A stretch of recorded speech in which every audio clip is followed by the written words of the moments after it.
ഞാനൊരു കാര്യം കൂടെ ഇപ്പം വന്നതിന്റെ വെളിച്ചത്തിൽ പറയാം. ഒരു കാര്യം ദൈവമക്കളോട് പെന്തിക്കോസുകാരോട് പറയാം. പെന്തിക്കോസുകാരല്ലാത്തവരോട് നിങ്ങളോടല്ല ഈ പറയുന്നത്.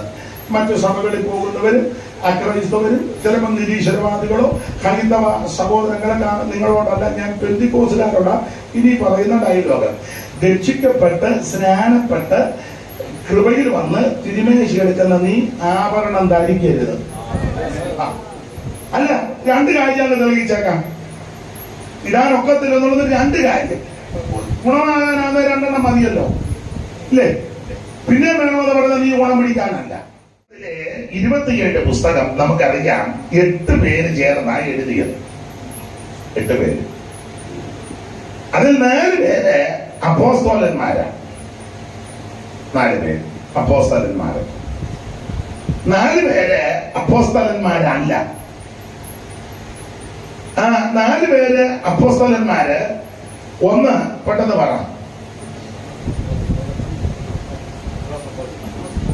ഇപ്പം ഈ നോട്ടീസിലെല്ലാം മുഴുവൻ അങ്ങ് അപ്പോസ്തലന്മാരാ. നോട്ടീസ് കണ്ട എല്ലാരും പുസ്തകക്രമം പോലും അപ്പോസ്തലനെ അറിയുന്നില്ല. നമ്മുടെ വിഷയമല്ല, വിട്ടേക്കാം. അപ്പോൾ മത്തായി, യോഹന്നാനും പത്രോസും പൗലോസും അവര് 4 പേര് അപ്പോസ്തലന്മാരാ. 4 പേര് അപ്പോസ്തലന്മാരല്ല. അതിൽ 2 പേര് 2 അപ്പോസ്തലന്മാരുടെ സന്തത സഹചാരികളും അല്ലെങ്കിൽ ശുശ്രൂഷകരെ കൂടായിരുന്നു. ഒന്ന് ലൂക്കോസും 2 മർക്കോസും. അത് പത്രോസിന്റെയും പൗലോസിന്റെയും കൂടെ നടന്നവരാണ് മർക്കോസും ലൂക്കോസും. 2 പേര് നമ്മുടെ കർത്താവാകുന്ന യേശു ക്രിസ്തുവിന്റെ അർത്ഥ സഹോദരന്മാരാ. ഒന്ന് യാക്കോബും 2 യൂദയും. ഇങ്ങനെ 4 2 6 2 8 പേരാണ്. പക്ഷെ നീ അവിടെ അടങ്ങിയിരിക്കുക, നീ ഓടരുത് കേട്ടോ, അവിടെ ഇരിക്കണം. അപ്പൊ ചുരുക്കി പറഞ്ഞാൽ ഈ 8 പേര് ചേർന്നാണ് നമുക്കറിയാം പുതിയ നിയമ പുസ്തകം 27 എഴുതിയത്. അങ്ങനെയുള്ള ഈ പുതിയ നിയമത്തിലെ 27 പുസ്തകത്തിൽ നമുക്കറിയാം പ്രാരംഭത്തിൽ 4 സുവിശേഷ പുസ്തകമാണ്. മത്തായി, മർക്കോസ്, ലൂക്കോസ്, യോഹന്നാൻ. ഇപ്പൊ നിങ്ങൾ ചിന്തിക്കുക, ഇതെല്ലാം ഞങ്ങൾക്ക് അറിയാവുന്ന കാര്യമാണ്. ഇത് പറയാനാണോ ഇയാള് കാവാലത്തിൽ നിന്ന് ഈ സമയം പോയ നേരത്ത് വന്നിരിക്കുന്നത്? അല്ല, നിങ്ങൾക്ക് എല്ലാം അറിയാം. നിങ്ങൾ ഇരിപ്പ് കാണുമ്പോൾ എനിക്കും അറിയാം.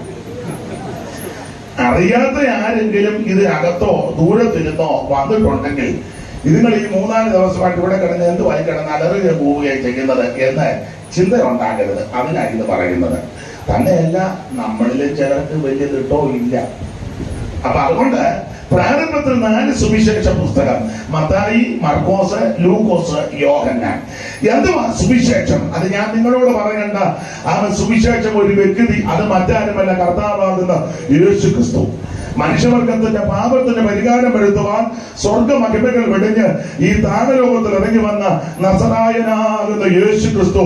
എല്ലാവർക്കും അറിവുള്ള വാക്യമാണ്. വളരെ സ്പഷ്ടമായിട്ട് പൗലോസ് പറഞ്ഞു, ദാവീദിന്റെ സന്തതിയായി ജനിച്ച് മരിച്ച് അടക്കപ്പെട്ട് ഉയർത്തെഴുന്നേറ്റ യേശു ക്രിസ്തുവിനെ ഓർത്തുകൊള്ളുകയും അതാകുന്നു ഞങ്ങളുടെ സുവിശേഷം.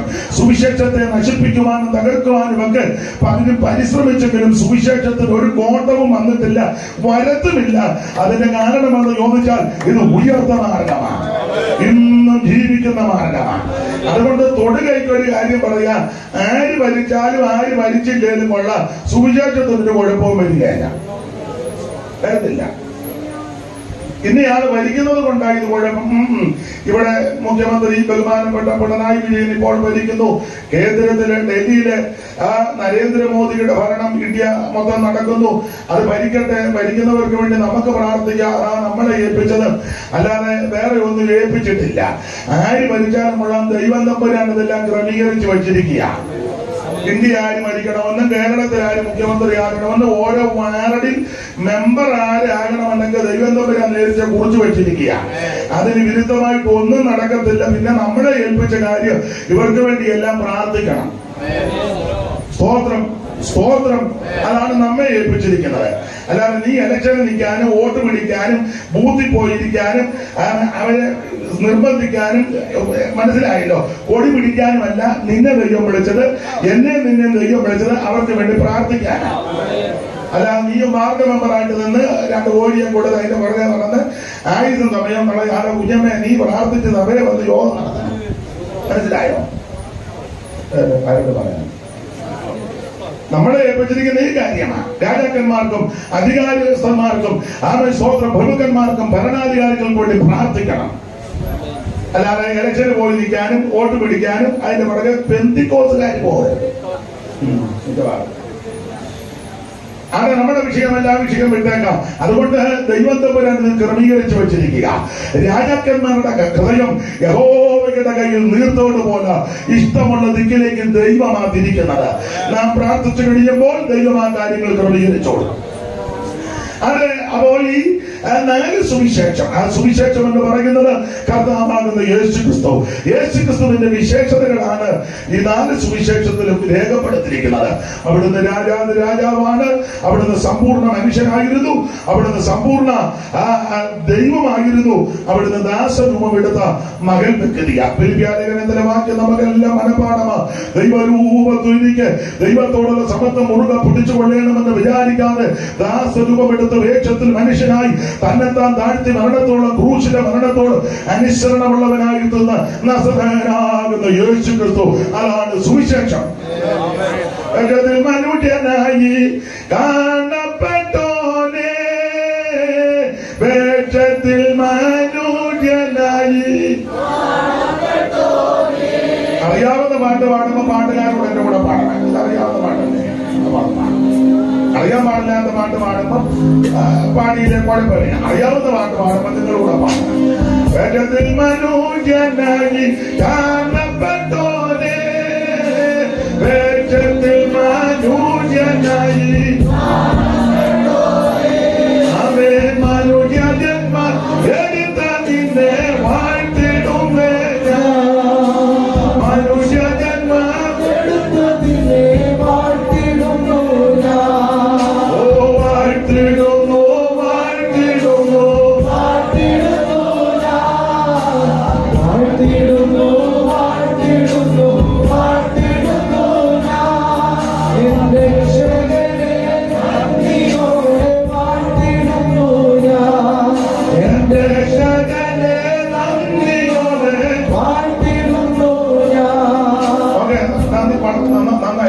സഹായിച്ചു തരണേ. ഇപ്പൊ ഈ മരണ വീട്ടിലാണെങ്കിലും കല്യാണത്തിനൊക്കെ ആണെങ്കിലും ഈ പാട്ട് കോൺട്രാക്ട് കൊടുക്കുന്നതുകൊണ്ട് ഉപദേശമാരും ഇപ്പൊ പാടുകയല്ല. അതുങ്ങൾ ഇങ്ങനെ നോക്കിയിരിക്കാം, ഇത് ഒക്കുന്നുണ്ടോ എന്ന് നോക്കി. എന്നാൽ ഞാൻ നിങ്ങൾ യോജിക്കുമെന്ന് എനിക്ക് അറിയത്തില്ല, ആരൊക്കെ യോജിക്കുമെന്ന് അറിയത്തില്ല. ഏത് വിവാഹം ശുശ്രൂഷയാണെങ്കിലും ഏത് മരണ വീട്ടിലാണെങ്കിലും ദൈവങ്ങളെല്ലാം കൂടെ ഒന്നിച്ചൊന്ന് പാടിക്ക്. അന്തരീക്ഷം വേറെയാ, അന്തരീക്ഷം വേറെയാ.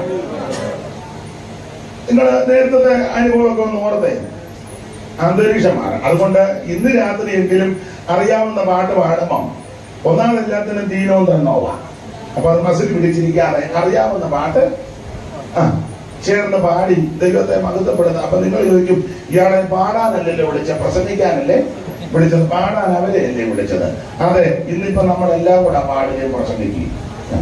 അപ്പൊ അതുകൊണ്ട് നാം ഒന്നിച്ച് അവന്റെ നാമത്തെ മഹത്വപ്പെടുത്തിക്കോണം. ദൈവത്തിന്റെ മഹത്വം. അവൾ സുവിശേഷം അത് യേശുക്രിസ്തു. യേശുക്രിസ്തുവിൽ കൂടി മാത്രമാണ് രക്ഷ. മറ്റൊരുത്തരിലും രക്ഷയില്ല. രക്ഷപ്പെടാൻ, രക്ഷിക്കപ്പെടാൻ ഒരേ ഒരു വഴി, ഒരേ ഒരു മാർഗം, അത് നസറായനാകുന്ന യേശുക്രിസ്തു. ഒന്നുകൂടെ തെളിച്ചു പറയാം, കർമ്മമാർഗം കൊണ്ടോ പുണ്യപ്രവൃത്തി കൊണ്ടോ ദാനധർമ്മം കൊണ്ടോ നേർച്ച കാഴ്ച കൊണ്ടൊന്നും രക്ഷപ്പെടുകയല്ല. പള്ളി പണിത് കൊടുത്തുകൊണ്ടോ കുരിശും തൊട്ടിക്ക് തരം കൊടുത്തത് കൊണ്ടോ പെന്തിക്കോസ് കോളിനെ 10 സെന്റ് തരം കൊടുത്തുകൊണ്ടൊന്നും നീ സ്വർഗത്തിൽ പോവുകയല്ല. കുരിശും മൂട്ടിൽ ഇന്നെന്ന് പറഞ്ഞാൽ സ്വർഗത്തിൽ പോവുകയല്ല. ഞങ്ങളുടെ വീട്ടിൽ അച്ഛനുണ്ട്, ഉപദേശിയുണ്ട്, കപ്പിയാറുണ്ട്, ചെമ്മാച്ചനുണ്ട്, കന്യാസ്ത്രീയുണ്ട്, ബിഷപ്പ് തിരുമേനി ഞങ്ങളുടെ വകയിൽപ്പെട്ടത്, സെൻട്രൽ പാർട്ടി ഞങ്ങളുടെ ഉപ്പാപ്പന. നീ സ്വർഗത്തിൽ പോകുകയല്ല. സ്വർഗത്തിൽ പോകണമെങ്കിൽ യേശു ക്രിസ്തുവിനെ രക്ഷിതാവായി സ്വീകരിക്കണം. ഞങ്ങളുടെ ചേർന്ന പെന്തിക്കോസുകാർ പള്ളി ഞങ്ങളുടെ ചേർന്ന ഞങ്ങളുടെ വീട്ടുപേര് പള്ളിപ്പറമ്പിലെന്നാ. സ്വർഗത്തിൽ പോവുകയല്ല. സ്വർഗത്തിൽ പോകണമെങ്കിൽ യേശുവിനെ രക്ഷിതാവായി സ്വീകരിക്കണം. മറ്റൊരുത്തരും രക്ഷയില്ല, യേശു ക്രിസ്തു മാത്രമാണ് രക്ഷിതാവ്. അപ്പോൾ അതാണ് സുവിശേഷം. ആ സുവിശേഷം മതം മാറ്റുകയല്ല, സഭ മാറ്റുകയല്ല, ആളെ കൂട്ടുകയല്ല, തത്വജ്ഞാനം പറയുകയല്ല, അവൻ വെപ്രാളവും ബഹളവും കാണിച്ച് ആൾക്കാരെ ഇളക്കുകയല്ല. ഇത് യേശു ക്രിസ്തു രക്ഷിതാവാന്ന് പറയുകയും അത് ഏറ്റെടുക്കുന്നതാണ് ജീവിതത്തിലെ ഏറ്റവും വലിയ ഭാഗ്യം. അതിനെ ഈ ശുശ്രൂഷ വീണ്ടും ഇടയാക്കട്ടെന്ന് ഞാൻ പ്രാർത്ഥിക്കുന്നു. അപ്പോൾ 4 സുവിശേഷ പുസ്തകം, ഈ സുവിശേഷത്താൽ ആകൃതരായി വന്ന ദൈവദാസന്മാർ, അപ്പോസ്തലന്മാർ, അവരുടെ പ്രവർത്തനങ്ങളാണ് അപ്പോസ്തല പ്രവർത്തികൾ എന്ന് പറയുന്ന പുസ്തകം. അതിന് വേദപണ്ഡിതാക്കള് പഠിക്കാനുള്ള സൗകര്യത്തിന് പരിശുദ്ധാത്മ പ്രവൃത്തികൾ എന്നൊക്കെ സാധാരണ പഠിപ്പിക്കാറുണ്ട്. എന്തായാലും ഉള്ള 10-28 അധ്യായത്തിൽ ആ കാര്യങ്ങൾ രേഖപ്പെടുത്തിരിക്കുക. സഭ ആരംഭിച്ചു, അനേക ഇടങ്ങളിൽ സഭ ആരംഭിച്ചു, അനേകര് കൃപകൾ വന്നു, വിശ്വസിച്ചവരുടെ കൂട്ടം വലുതായി. ഇങ്ങനെ നിരവധി സഭകളെ അനേക ഇടങ്ങളിൽ ഉടലെടുത്തു. ഈ സഭകളെല്ലാം കർത്താവിന്റെ വരവിൽ കൈവിടപ്പെടാതെ എടുക്കപ്പെടണം, ചേർത്തുകൊള്ളണം. അതിനവരെ കറതീർന്ന ഉപദേശം പറഞ്ഞ് അവരെ നിലനിർത്തണം എന്ന് പറഞ്ഞ വാട്ടോ മാലിന്യവും ചുളുക്കവും കറയും ഒന്ന് മേശാണ് നിർമ്മലയും ശുദ്ധയുമായി തനിക്ക് മുൻനിർത്തേണ്ടതിന് വചനത്തോടു കൂടിയ ജലസ്നാനത്തല വെടിപ്പാക്കി കർത്താവിന്റെ വരവിന് വേണ്ടി ഒരുക്കണം. ഇനി എത്രയും അല്പകാലം കഴിഞ്ഞിട്ട് വരുവാനുള്ളവൻ തനിക്കായി കാത്തു നിൽക്കുന്ന വിശുദ്ധന്മാരുടെ രക്ഷയ്ക്കായിട്ട് അവിടുന്ന് പാപം കൂടാതെ രണ്ടാമതും പ്രത്യക്ഷപ്പെടും. ആ പ്രത്യക്ഷതയിൽ ഇന്ന് രാത്രി ഇവിടെ കൂടപ്പെട്ടവരും കേൾക്കുന്നവരാരും കൈവിടപ്പെട്ടു പോകരുത്. എല്ലാവരും യേശുവിന്റെ വരവിൽ എടുക്കപ്പെടണം. എടുക്കപ്പെടണമെങ്കിൽ അതിന് ഉപദേശത്തിൽ വേണം, വചനത്തിന്റെ ഉപദേശത്തിലും പ്രമാണത്തിലും നിൽക്കണം. ശക്തമായ വേർപാട് ഉപദേശം പറയണം. അതിനാണ് ലേഖനങ്ങളെല്ലാം എഴുതിയിരിക്കുന്നത്. നമുക്കറിയാം 21 ലേഖനങ്ങൾ, റോമാലേഖനം മുതൽ യൂദരുടെ ലേഖനം വരെ 21 ലേഖനം. ഇതില് സിദ്ധഭാഗ ലേഖനങ്ങളും എഴുതിയത് നമുക്കറിയാം പൗലോസിനാൽ എഴുതപ്പെട്ട ലേഖനമാണ്. ഏതാണ്ട് 21 ലേഖനത്തിൽ 14 ലേഖനങ്ങൾ പൗലോസ് എഴുതി. ശിഷ്ടമുള്ള ലേഖനം യാക്കോബിന്റെ 1 ലേഖനം, യൂദയുടെ 1 ലേഖനം, പത്രോസിന്റെ 2 ലേഖനം, യോഹന്നാന്റെ 3 ലേഖനം. ഇങ്ങനെയാണ് 21 ലേഖനം. ഇതിലെ പൗലോസിന്റെ ലേഖനങ്ങളിൽ 14ലും വിശേഷിച്ച 21 ലേഖനങ്ങളിലുമെല്ലാം വളരെ ശ്രേഷ്ഠമേറിയ ഒരു ലേഖനമാണ് ഇന്ന് രാത്രി വായിച്ച എഫേസ്യ ലേഖനം. 2 ലേഖനങ്ങൾ പ്രധാനമായി 2 വിഷയമാണ്, എഫേസ്യ ലേഖനവും കൊലോസ്യ ലേഖനവും. നിങ്ങൾക്ക് ആ കാര്യം അറിയാം. എഫേസ്യ ലേഖനം പഠിക്കുമ്പോൾ സാധാരണ പറയുന്നത് ലേഖനങ്ങളുടെ രാജ്ഞിയാണെന്ന, റാണി. എഫേസ്യ ലേഖനം ലേഖനങ്ങളുടെ രാജ്ഞി. അങ്ങനെയെങ്കിൽ കൊലോസ്യ ലേഖനം ലേഖനങ്ങളുടെ രാജാവാണ്. കാരണം എഫേസ്യ ലേഖനത്തിലെ പ്രധാനപ്പെട്ട വിഷയം സഭയാണ്, കൊലോസ്യ ലേഖനത്തിലെ പ്രധാനപ്പെട്ട വിഷയം ക്രിസ്തുവാണ്. അങ്ങനെയെങ്കിൽ എഫേസ്യ ലേഖനം റാണിയാണെങ്കിൽ കൊലോസ്യ ലേഖനം അവൻ രാജാവാകുന്ന, അവൻ കർത്താവാകുന്ന, അവൻ നസറയനാകുന്ന യേശു ക്രിസ്തു. അപ്പൊ കൊലോസ്യ ലേഖനത്തിലെ പ്രധാനപ്പെട്ട വിഷയം ക്രിസ്തു. നമ്മുടെ വിഷയം ആ കൊലോസ്യ ലേഖനം അല്ലല്ലോ, എഫേസ്യ ലേഖനത്തിൽ നാം വായിച്ചത്. എഫേസ്യ ലേഖനത്തിലെ പ്രധാനപ്പെട്ട വിഷയം അവൻ സഭ എന്നുള്ളതാ പ്രധാന വിഷയം, സഭ. അതിന്റെ ചൂടുണ്ടെങ്കിൽ അപ്പോൾ അത് സഭ എന്നുള്ളതാണ് എഫേസ്യ ലേഖനത്തിന്റെ വിഷയം. 1, സഭ ഒരു ശരീരമാണ്. 2, സഭ ഒരു മന്ദിരം, ആലയമാണ്. 3, സഭ ഒരു മർമ്മമാണ്. 4, അവൻ സഭ അവനത് ലോകത്തിൽ എങ്ങനെയാണ്. 5, സഭ ഒരു മണവാട്ടിയ. 6, ദൈവസഭ ഒരു പടയാളിയ. അങ്ങനെയാണ് ഈ 6 അധ്യായത്തിലും സഭയെ പറ്റി പരാമർശിക്കുന്നത്. ആ ഭാഗത്തേക്കൊന്നും പോകുന്നില്ല. അടുത്തത്, ഈ എഫേസ്യ ലേഖനങ്ങളുടെ റാണിയാകാനുള്ളതിന്റെ പല കാരണങ്ങളിൽ ഒരു കാരണം ഈ ധന്യനായ പൗലോസിന്റെ ഈടുറ്റ ആഴമേറിയ 2 പ്രാർത്ഥന എഫേസ്യ ലേഖനത്തിലാണ്. 1-ാം അധ്യായത്തിന്റെ 15 മുതൽ 19 വരെയും 3-ാം അധ്യായത്തിന്റെ 14 മുതൽ 19 വരെയും പഠിക്കുമ്പോൾ ധന്യനായ പൗലോസിന്റെ ഈടുറ്റ ആഴമേറിയ 2 പ്രാർത്ഥന ഈ ലേഖനത്തിലാണ്. എല്ലാം വായിക്കേണ്ട. 1-ന്റെ 15 മുതൽ വായിച്ചോ. അപ്പൊ ഞാൻ ഇച്ചിരി വെള്ളവും കൂടെ കുടിക്കാം. വിശ്വാസത്തെയും സകല വിശുദ്ധന്മാരോടുമുള്ള സ്നേഹത്തെയും കുറിച്ച് കേട്ടിട്ട് നിങ്ങൾക്ക് വേണ്ടി ഇടവിടാതെ സ്തോത്രം ചെയ്ത് എന്റെ പ്രാർത്ഥനയിൽ നിങ്ങളെ ഓർത്തും കൊണ്ട് നമ്മുടെ കർത്താവായ യേശുക്രിസ്തുവിന്റെ ദൈവവും മഹത്വമുള്ള പിതാവുമായവൻ നിങ്ങൾക്ക് തന്നെ കുറിച്ചുള്ള പരിജ്ഞാനത്തിന്റെ ഒരു കപ്പ് തരികയാണേ ഇങ്ങനെ പിടിക്കാൻ. ഗ്ലാസ്സിന് ചൂടായ പിന്നെ എന്റെ കൈ കൊണ്ടു എനിക്ക് കുടിക്കാൻ പറ്റുകയല്ല. മോൾ വാങ്ങിച്ചു. നിങ്ങൾക്ക് വിശ്വാസത്തെ ജ്ഞാനത്തിന്റെയും വെളിപ്പാടിന്റെയും ആത്മാവിനെ തരേണ്ടതിനും നിങ്ങൾ ഹൃദയദൃഷ്ടി പ്രകാശിപ്പിച്ചിട്ട് അവന്റെ വിളിയാലുള്ള ആശ ഇന്നതെന്നും വിശുദ്ധന്മാരിൽ അവന്റെ അവകാശത്തിൽ മഹിമാതനും ഇന്നതെന്നും അവന്റെ ബലത്തിൽ വലതുരത്തിന്റെ വ്യാപാരത്താൽ വിശ്വസിക്കുന്ന നമുക്ക് വേണ്ടി വ്യാപരിക്കുന്ന അവന്റെ ശക്തിയുടെ അളവറ്റ വലിപ്പം ഇന്നതെന്നും നിങ്ങൾ അറിയേണ്ടതിനും പ്രാർത്ഥിക്കുന്നു. ഇതാണ് പൗലോസിന്റെ പ്രാർത്ഥന. അനന്തപത്തെ ഞാൻ നിങ്ങൾക്ക് കർത്താവാകുന്ന യേശുവിനുള്ള വിശ്വാസത്തെയും സകല വിശുദ്ധന്മാരോടുള്ള സ്നേഹത്തെയും കുറിച്ച് കേട്ടിട്ട് നിങ്ങൾക്ക് വേണ്ടി ഇടപെടാൻ എന്റെ പ്രാർത്ഥന ഓർത്ത് അവൻ സ്തോത്രം ചെയ്ത് നമ്മുടെ കർത്താവാകുന്ന യേശുക്രിസ്തുവിന്റെ നാമത്തിൽ യേശുക്രിസ്തുവിന്റെ ആ ദൈവവും പിതാവുമായവനെ എല്ലായ്പ്പോഴും എല്ലാത്തിനും വേണ്ടി സ്തോത്രം ചെയ്തുകൊണ്ട് ക്രിസ്തുവിന്റെ ഭയത്തിൽ അന്യോന്യം കീഴ്പ്പെട്ടിരിക്കണം. അപ്പൊ ശ്രദ്ധിക്കുക, ഇവിടെ പൗലോസിന്റെ ആഴമേറിയ പ്രാർത്ഥന. ഞാൻ ഭാഗമൊന്നും തൊടുന്നില്ല. ഈ പ്രാർത്ഥനയിലൊന്നും ഭൗതികമായ മെറ്റീരിയലായ ലൗകികമായ ദൃശ്യമായ ഒരു വിഷയവുമില്ല.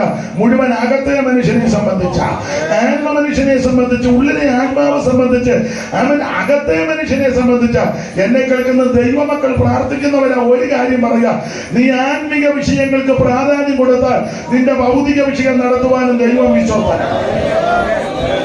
എന്നാൽ ഭൗതിക വിഷയത്തിന് മാത്രം ആ പ്രാധാന്യം കൊടുത്ത് പ്രാർത്ഥിക്കുന്നെങ്കിൽ പലതും നടക്കത്തുമില്ല, ആത്മമനുഷ്യൻ ക്ഷീണിക്കുകയും ചെയ്യും.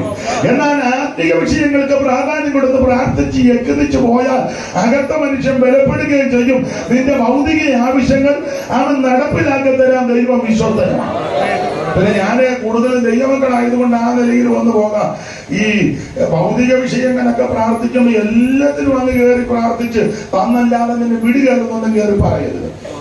അങ്ങനെയുള്ള പെന്തിക്കോസുകാരുണ്ട്. ചില പറഞ്ഞു കേട്ടില്ലേ, ഞങ്ങൾ ഇരുന്നു തന്നല്ലാതെ നിന്നെ അങ്ങനെ മേടിക്കാതിരിക്കുന്നതാണ് നല്ലത്.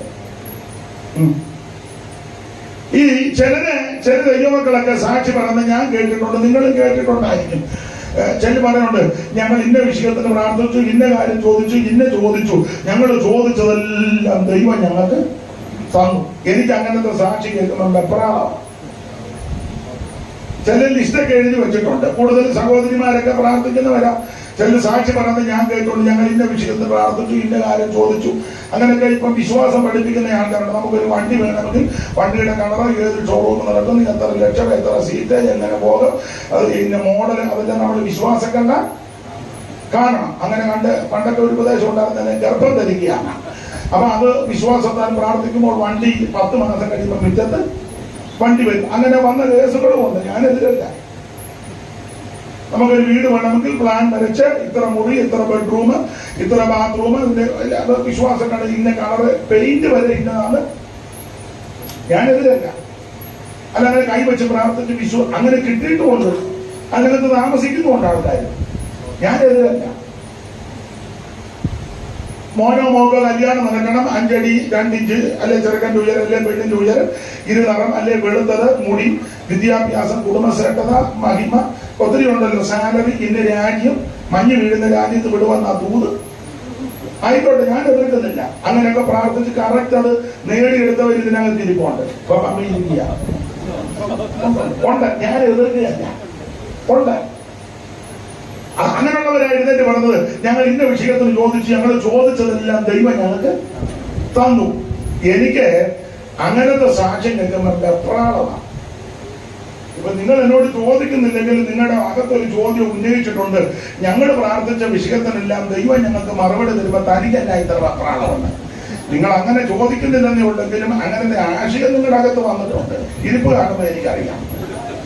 ഞങ്ങൾ ചോദിച്ച് പ്രാർത്ഥിച്ച വിഷയങ്ങൾക്ക് ദൈവം ഞങ്ങൾക്ക് മറുപടി തന്നു. ഞങ്ങളുടെ ദൈവം ഞങ്ങൾക്ക് മറുപടി തന്നപ്പോൾ തനിക്കല്ല ഇത്ര വെപ്രാളം. ചോദിച്ചിട്ടുണ്ട്, ഇരിപ്പ് കാണുമ്പോൾ അറിയാൻ ചോദിക്കുന്നു. അകത്ത് മറുപടി. എനിക്ക് വെപ്രാളം വരാൻ നിങ്ങളോട് വൈരാഗ്യം ഉണ്ടായിട്ടോ നിങ്ങൾക്ക് കിട്ടിയ വിഷയത്തിന്റെ വിടുതൽ കൊണ്ട് അസൂയ കൊണ്ട് പറയുന്നതുമല്ല. എനിക്ക് വെപ്രാളം വരാൻ വേറൊരു വാക്യം എന്റെ അകത്തിരിക്കുന്നത് കൊണ്ടാണ് എനിക്ക് വെപ്രാളം. ഇപ്പൊ വീണ്ടും നിങ്ങൾക്കൊരു ചോദ്യം, ഇയാളെ വെപ്രാളപ്പെടുത്തുന്ന വാക്യം വേണം. ഒത്തിരി വാക്യമുണ്ട്. ഇപ്പൊ എടുത്ത വിഷയത്തോട് ബന്ധപ്പെട്ട് തന്നെ വെപ്രാളപ്പെടുത്തുന്ന വാക്യം എല്ലാവരും ശ്രദ്ധിച്ചു കേട്ടോണം. എല്ലാവരും ഞങ്ങൾ ചോദിച്ചതിനെല്ലാം ദൈവം ഞങ്ങൾക്ക് മറുപടി തന്നു. ചോദിച്ചതെല്ലാം തന്നു. വണ്ടി, വീട്, വസ്തു, കാറ്, ലോറി, ജോലി, സാലറി, പിള്ളേര്, കല്യാണം, അതെല്ലാം നല്ലതാ. ഞങ്ങൾ ചോദിച്ചതെല്ലാം ദൈവം ഞങ്ങൾക്ക് തന്നു. അങ്ങനെയൊക്കെ സാക്ഷി പറയുന്നവര് ഒന്ന് കേട്ടോണം. ആ സഹോദരി ഒന്ന് വായിച്ച് 106 സങ്കീർത്തനത്തിന്റെ 15 വാക്യം ഒന്ന് വായിച്ചേ. ഇങ്ങോട്ട് നോക്കിയേ, ഒന്നുകൂടെ ആ പദം ഒന്നുകൂടെ ഒന്ന് വായിച്ചേ. അവർ അപേക്ഷിച്ചത് അവൻ അവർക്ക് കൊടുത്തു. ഇങ്ങോട്ട് നോക്കിയേ, ഇങ്ങോട്ട് നോക്കിയേ. അവരപേക്ഷിച്ചത് അവൻ അവർക്ക് ചോദിച്ചത് കൊടുത്തു. അല്ല, വണ്ടി വീടും ചോദിച്ചത് ഉദ്ദേശിച്ചത് പോലെ അവരപേക്ഷിച്ചത് അവൻ അവർക്ക് കൊടുത്തു. വിടുതലിന്റെ സാക്ഷ്യമല്ലേ, നല്ല സാക്ഷ്യമല്ലേ, വിടുതല. പക്ഷെ അടുത്ത പദവും കൂടെ ഉറക്കമായത് എങ്കിലും അവരുടെ പ്രാണന് ക്ഷയമേറ്റു. ഞാൻ എപ്പോഴും പറയും, ദൈവമക്കളോട് പറയും, അവരപേക്ഷിച്ചത് അവൻ അവർക്ക് കൊടുത്തു. പക്ഷെ അടുത്ത വാക്യം കൂടെ ചേർത്ത് വായിച്ചോണം, എങ്കിലും അവരുടെ പ്രാണന് ക്ഷയമയച്ചു. അങ്ങനെയെങ്കിൽ എന്നെ കേൾക്കുന്ന ബഹുമാന്യരായ വചനത്തെ അംഗീകരിക്കുന്ന ദൈവമക്കളോട് പറയാ, നീ ചോദിച്ചതിനെല്ലാം മറുപടി കിട്ടിയില്ലെങ്കിലും നിന്റെ പ്രാണൻ ക്ഷയിക്കാത്തതാണ് നല്ലത്. നീ പ്രാർത്ഥിച്ച വിഷയങ്ങൾക്കെല്ലാം മറുപടി ലഭിച്ചില്ലെങ്കിലും നിന്റെ പ്രാണൻ ക്ഷയിക്കാത്തതാണ് നല്ലത്.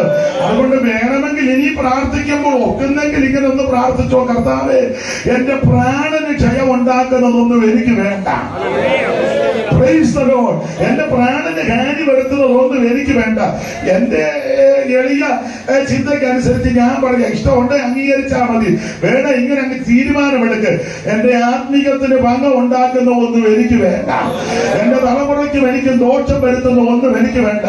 ഒന്നുകൂടെ ഞാൻ തെളിച്ചു പറയാം, ദൈവമക്കളുള്ളത് കൊണ്ടാ ദൈവദാസന്മാരോട് ഞാൻ പറയാം, നമ്മുടെ ശുശ്രൂഷയ്ക്ക് ഭംഗം ഉണ്ടാക്കുന്ന ഒന്നും നമുക്ക് വേണ്ട. അത് വണ്ടിയാന്നേലും വീടാന്നേലും അവൻ സഭയാന്നേലും അവൻ ചിലക്ക് ടൗൺ സഭ തന്നെ കിട്ടണം, അവിടെ തന്നെ ശുശ്രൂഷ കെട്ടുപോകും. ചിലക്ക് മെയിൻ സഭ വേണം, അവിടെ തീരുമാനിക്കുന്നത് നമുക്കൊന്നും തീരുമാനിക്കാനൊക്കത്തില്ല. പൈസ ഒരു പ്രാർത്ഥന വെക്കാം, ഇപ്പം വേണ്ട, കമ്മിറ്റിയാ. മനസ്സിലായോ? ശരിക്കും പ്രസംഗിക്കാനൊക്കത്തില്ല, ചിലടത്ത് ഉപദേശം പറയാനൊക്കത്തില്ലല്ലോ. ശരിക്കും ഉപദേശം പറഞ്ഞാൽ ഒന്നെങ്കിൽ യോഗം കഴിയുമ്പോ ഫോൺ വരും, ഇല്ലെങ്കിൽ സെൻട്രൽ മാസ്റ്റർക്ക് ഫോൺ ചെയ്യും, എത്രയും പെട്ടെന്ന് പുള്ളിയെ വിടുന്നുണ്ട് മാറ്റണം, അച്ചായം പരിശ്രമിച്ചാൽ മിക്കവാറും പുള്ളിയെ മാറ്റാൻ, അങ്ങനെയൊക്കെ കോള് വരും. അപ്പൊ അച്ചാൻ ചോദിക്കും, അതന്നെ പുള്ളിയുടെ പ്രസംഗം അത്ര എല്ലാവർക്കും സ്തോത്രം. ഞാൻ ഉദാഹരണം ഒന്ന് പറഞ്ഞതേ ഉള്ളൂ. ഈ സെന്ററിൽ പറഞ്ഞ നല്ലി പറഞ്ഞത് അല്ല, ഇതിപ്പോ കണ്ടിട്ട് പറയാൻ സാധ്യതയുള്ളവർ കണ്ടെന്നും പറയാം. ഒരു കാര്യം പറയാം, നല്ലത് പറയാന്നേലും ആളുണ്ടേലും ഇല്ലേലും ഒരു കാര്യം എന്റെ സഹോദരന്മാരോട് പറയാം, നമ്മുടെ ശുശ്രൂഷയ്ക്ക് ഭംഗം ഉണ്ടാക്കുന്നതൊന്നും നമുക്ക് വേണ്ട. ആരാധനയ്ക്കും പ്രാർത്ഥനയ്ക്കും വചന ശുശ്രൂഷയ്ക്കും ഉപദേശം പറയുന്നതിനും അവൻ പ്രമാണം പറയുന്നതിനും ആരാധനയ്ക്കും ഉപവാസത്തിനും തടസ്സമായി ആത്മികത്തിനും ശുശ്രൂഷയ്ക്കും തടസ്സമായിട്ട് വരുന്ന ഒന്നും വേണ്ട. ഇന്ന് രാത്രി തീരുമാനമെടുത്ത് വേണം നീ കടന്നു പോകാൻ. ദൈവത്തോട് പറഞ്ഞ, കർത്താവ്, എന്റെ തലമുറയ്ക്കും എനിക്കും പ്രാണന് ഹാനി വരുത്തുന്ന ഒന്നും ഞങ്ങൾക്ക് വേണ്ട. ഞങ്ങൾക്ക് പ്രധാനപ്പെട്ട വിഷയം ആത്മിക വിഷയമാണ്. മുൻപിലുള്ളതിനെ ഞാൻ മറന്നു, മുൻപിലുള്ളതിനായിട്ടാഞ്ഞും കൊണ്ടൂലാക്കി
ആത്മികത്തിന് ഭംഗമുണ്ടാക്കുന്ന, ശുശ്രൂഷയ്ക്ക് ഭംഗമുണ്ടാക്കുന്ന, ആരാധനയ്ക്ക് തടസ്സമുണ്ടാക്കുന്ന, ആത്മമണ്ഡലങ്ങളിൽ നമുക്ക് ഹാനി വരുത്തുന്നത് ഒന്നും നമുക്ക് വേണ്ട.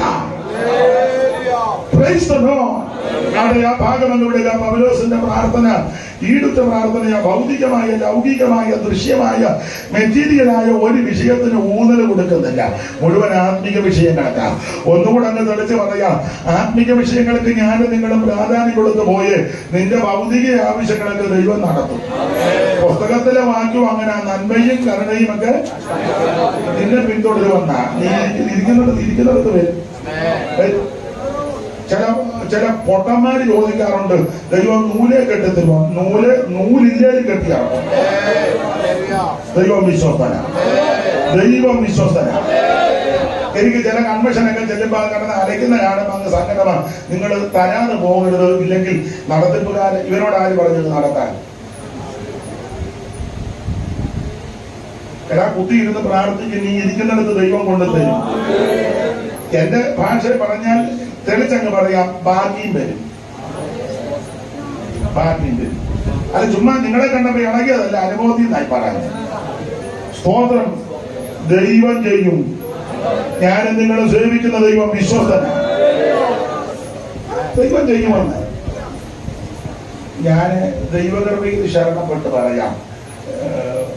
വേണ്ട പറയുന്നില്ല, വെറുതെ അനുഭവം ഉണ്ടാകും. വേണ്ട, വെറുതെ തെറ്റിദ്ധാരണ ഉണ്ടാകും. മുട്ടയിലിരുന്നാ മതി. ദൈവം ചെയ്യും.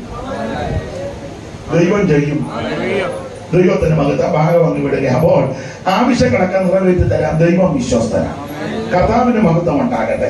അപ്പൊ ഈ എഫേസ്യ ലേഖനങ്ങളുടെ റാണിയാകാനുള്ളതിന്റെ കാരണങ്ങൾ ഒന്ന് രണ്ട് കാര്യം എന്ന് പറഞ്ഞതേ ഉള്ളൂ. നമ്മള് 5-ാം അധ്യായത്തിന്റെ 15 മുതൽ 21 വരെയാ വായിച്ചത്. 6 അധ്യായം ഉണ്ടെന്ന് പറഞ്ഞല്ലോ. ഓരോ അധ്യായത്തിന് സഭയെ പറ്റി പഠിക്കുമ്പോൾ, 1 സഭയൊരു ശരീരം, 2 സഭയൊരു മന്ദിരം, 3 സഭയൊരു മർമ്മം, 4 സഭ ഈ ലോകത്തിൽ എങ്ങനെ ആയിരിക്കണം, 5 സഭയൊരു മണവാട്ടി, 6 സഭയൊരു പടയാളി. അങ്ങനെ ആ സഭയെ പറ്റി ഇനി ഓരോ അധ്യായത്തിനും പ്രത്യേകമായി പഠിക്കുമ്പോൾ, 1-ാം അധ്യായത്തിൽ ദൈവം നമ്മെ തെരഞ്ഞെടുത്തു. 2-ാം അധ്യായത്തെ തെരഞ്ഞെടുത്ത് നമ്മളെ കൊണ്ടുവന്ന് ഇരുത്തി.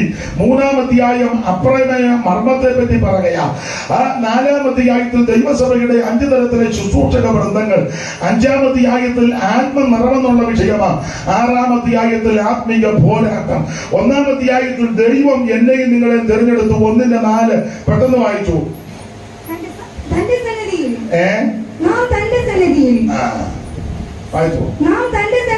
നാം തന്റെ സന്നിധിയിൽ വിശുദ്ധരും നിഷ്കളങ്കരുമാകേണ്ടതിന് അവിടുന്ന് ലോകസ്ഥാപനത്തിന് മുമ്പേ ദൈവം നമ്മെ തെരഞ്ഞെടുത്തു. നാം ദൈവത്തെ തെരഞ്ഞെടുത്തതല്ലേ, ദൈവം നമ്മെ തെരഞ്ഞെടുത്തതാ. നമ്മുടെ ഇരിപ്പും ഭാവവും കണ്ടാൽ നമ്മൾ ദൈവത്തെ തെരഞ്ഞെടുത്ത് ചിരിക്കുന്നത് പോലെ, എന്നാലും വന്നിരിക്കുന്നല്ലോ വലിയ കാര്യം. ഒരു കാര്യം പറയാൻ, നമ്മൾ ദൈവത്തെ തെരഞ്ഞെടുത്തതല്ല, ദൈവം നമ്മളെ തെരഞ്ഞെടുത്തതാ. അവൻ യോഗ്യത നോക്കിയത് കൊണ്ടല്ല തെരഞ്ഞെടുത്തത്, യോഗ്യത ഇല്ലാഞ്ഞത് കൊണ്ടാണ്. ഈ ദേശത്തും ഞങ്ങളുടെ ദേശത്തും പല ദേശങ്ങളിലും ലോകപ്രകാരം യോഗ്യന്മാരും ഉന്നതന്മാരും ശ്രേഷ്ഠന്മാരും മിടുക്കന്മാരും ഒക്കെ നിരവധി ആൾക്കാർ കിടക്കുമ്പോൾ അവരെ ആരെയും ദൈവം തെരഞ്ഞെടുത്തില്ല. ഈ സത്യം വെളിപ്പെട്ട് കിട്ടിയതും ഈ മർമ്മം വെളിപ്പെട്ട് കിട്ടിയതും ഈ യേശുവിനെ ആരാധിക്കുവാനും അറിയുവാനും ദൈവം നമുക്ക് ഭാഗ്യം നൽകി. ഓർത്തോർത്ത് ദൈവത്തെ സ്തുതിക്കണം. ദൈവം നമ്മെ തെരഞ്ഞെടുത്തത് സന്തോഷത്തോടെ. ഈ ചില ആൾക്കാര് ദൈവം തെരഞ്ഞെടുത്തതിനെ പറ്റി പറയുമ്പോൾ നമുക്കൂടെ അങ്ങ് നാണക്കേട് പോരാ. നമ്മൾ ചോദിക്കും, അമ്മാമ്മ എല്ലാവരും വിശ്വാസത്തിലാണ്. ഇല്ല പാസ്റ്റർ, ഈ ദേശത്തെല്ലാം ഞങ്ങളുടെ ആൾക്കാരാ. എംസി റോഡിന്റെ 2 സൈഡുകളെല്ലാം ഞങ്ങളുടെ ബന്ധുക്കാരാ. വലിയ വലിയ വീടുകൾ, എഞ്ചിനീയേഴ്സും ഡോക്ടേഴ്സും പ്രൊഫസേഴ്സും ഉന്നതന്മാരും എല്ലാം വലിയ ബിസിനസ്സുകാരും ഒക്കെ വലിയ വലിയ വീടുകളെല്ലാം ഞങ്ങളുടെ കുടുംബക്കാരും ഞങ്ങളുടെ ആൾക്കാരുമാണ്. എന്നെ മാത്രമോ ദൈവം തെരഞ്ഞെടുത്തുള്ളത്. അല്ലേ, നിനക്ക് മട്ടാണ്. അങ്ങനെയാണോ അത് പറയേണ്ടത്? നീ പറയേണ്ടത് ഇങ്ങനെയാ പറയേണ്ടത്. പാസ്റ്റർ, ഈ ദേശത്തൊക്കെ ഉന്നതന്മാരും മിടുക്കന്മാരും പ്രഗത്ഭന്മാരും ബിസിനസ്സുകാരും എഞ്ചിനീയേഴ്സും ഡോക്ടേഴ്സും പ്രൊഫസേഴ്സും ഒക്കെ ഉണ്ട്. പക്ഷേ ഈ പൊട്ടിയാകുന്ന മോശിയാകുന്ന എന്നെ അവരുടെ നടുവിൽ നിന്ന് എന്റെ ദൈവം എന്നെ തെരഞ്ഞെടുത്തു. വേണമെങ്കിൽ ഒരു ചാട്ടം കൂടെ ചാടിയാണ്. ഞങ്ങൾക്കൊരു അമ്മയുണ്ട്. അമ്മയുടെ വർത്താനം പറയാം, അമ്മ ഇടയ്ക്ക് ഇളകും. ചിലർക്ക് അത് ഇഷ്ടമല്ല, എനിക്കിഷ്ടമാണ്. നല്ല സ്പിരിറ്റാ. അല്ല, ചുമ്മാ കരഞ്ഞും തൂങ്ങി നടക്കുകയല്ല. വസന്ത വന്ന് ഓടി നടക്കുമ്പോൾ ബൈബിൾ പിടിച്ചോണ്ട് നടക്കുക. നിന്റെ കൂടെ ഒരു കാക്കപ്പട്ടിയും വരികയല്ല. നീ തുള്ളിച്ചാടി പറയണം, ദൈവം എന്നെ തെരഞ്ഞെടുത്തത്.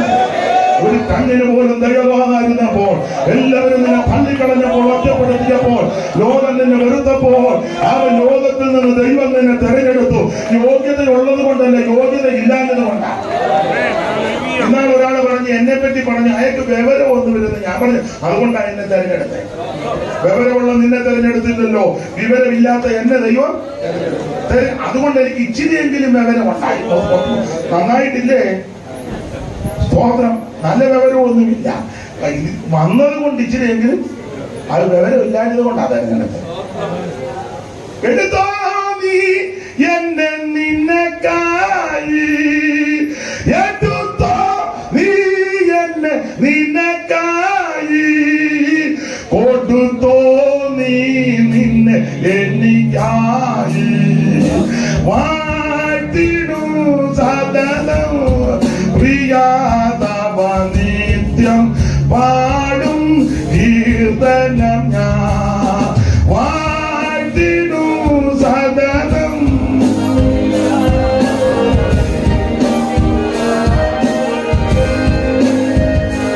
ഓ ചേർത്തതിന എന്നെ തിരുമാറിൽ കാത്തതിന എന്നെ വഴുതാതെ, ചേർത്തതിനാൽ എന്നെ കാത്തതിനാൽ എന്നെ വഴുതാതെ, എടുത്തോ നീ എന്നെ നിനക്കായി, എടുത്തോ നീ എന്നെ നിനക്കായി, കൊടുത്തോ നീ നിന്നെ എനിക്കായി. വാഴ്ത്തിടൂ സദനം പ്രിയാതവ. കരമുയർത്തി ദൈവത്തിന് മഹത്വം കൊടുക്കാൻ. ആ പാട്ട് ടിപിഎംകാരുടെ പാട്ടാ, നല്ല പാട്ടാ, നല്ല പദങ്ങളാ. അത് പറഞ്ഞപ്പോ ചിലരുടെ മുഖത്തൊരു നല്ലതാണ് പറയണേ. നല്ല പാട്ടാ. ഞങ്ങൾ എപ്പോഴും പാടി വിജയം ചെയ്യാൻ മിക്കപ്പെടും. നല്ല വരികളാണ്. അതെ. അപ്പോൾ കഴിവുള്ളത് കൊണ്ടല്ല തെരഞ്ഞെടുത്തത്, കഴിവില്ലാഞ്ഞത് കൊണ്ടാണ്. ദൈവത്തിന് മഹത്വം. അപ്പോൾ 1-ാം അധ്യായത്തിൽ ദൈവം തന്നെ തെരഞ്ഞെടുത്തു. അതെ, തെരഞ്ഞെടുത്ത നമ്മളെ കൈവിട്ടില്ല. 2-ാം അധ്യായം പഠിപ്പിക്കുന്നത് അവൻ കൈവിട്ടില്ല, സ്വർഗത്തിൽ കൊണ്ടുവന്ന് ഇരുത്തിയെന്ന 2:7 ആത്മീയ ഭാഷയാണ്. ക്രിസ്തുയേശുവിൽ അവനോടുകൂടി ഉയർത്തെഴുന്നേൽപ്പിച്ച് സ്വർഗത്തിലിരുത്തി. ഞാനും നിങ്ങളും ആത്മീയ ഭാഷയെ പറഞ്ഞാൽ സ്വർഗത്തിലിരിക്കുക. ഇരിപ്പ് കണ്ടാലെന്ന് തോന്നുകയല്ല സ്വർഗത്തിലാണെന്നോന്ന്. പക്ഷെ പുസ്തകത്തിലെ പ്രമാണം സ്വർഗത്തിൽ ഇരുത്തിയിരിക്കുക എന്ന് പറഞ്ഞാൽ സ്വർഗ സന്തോഷം നമ്മുടെ ഹൃദയങ്ങളിൽ തന്നിരിക്കുക. ഒരു കാലത്ത് ഇതിനകത്ത് മരണഭീതിയും ചിന്തപ്രമവും ആകുലതിന്റെ നിരാശയാ. ഒരു കാലത്ത് ദൈവത്തെ അറിയാതെ ഞാനും നിങ്ങളും ജീവിച്ചത്. ഇപ്പോൾ സത്യദൈവത്തെ അറിയുവാൻ ഭാഗ്യമുണ്ടായി. സ്തോത്രം. നേരത്തെ എങ്ങനെയാണെന്ന് കൊലോസ്യ ലേഖനം, ഗലാത്യ ലേഖനം 4-ാം അധ്യായത്തിന്റെ 8 മുതൽ താഴോട്ട് വായിക്കണം. എഫേസ്യ ലേഖനം 2:2 വായിക്കണം, 3:8 വായിക്കണം, തീത്തോസ് 3:3 കൂടെ ഒന്ന് വായിച്ചേക്കണം. എല്ലാം വായിക്കാൻ നേരമില്ല. ആദ്യം പോലെ ഗലാത്യ ലേഖനം 4:8 വായിക്കേ. എന്നാൽ അന്ന് രക്ഷിക്കപ്പെടുന്നതിന് മുമ്പ് നിങ്ങൾ നമ്മുടെ കാര്യമാ ദൈവത്തെ അറിയാണ് എന്ന് പറഞ്ഞാൽ സത്യദൈവത്തെ അറിയാണ്. ആരാ സത്യദൈവം? യേശു ക്രിസ്തു. ആരാ നിത്യദൈവം? യേശു ക്രിസ്തു.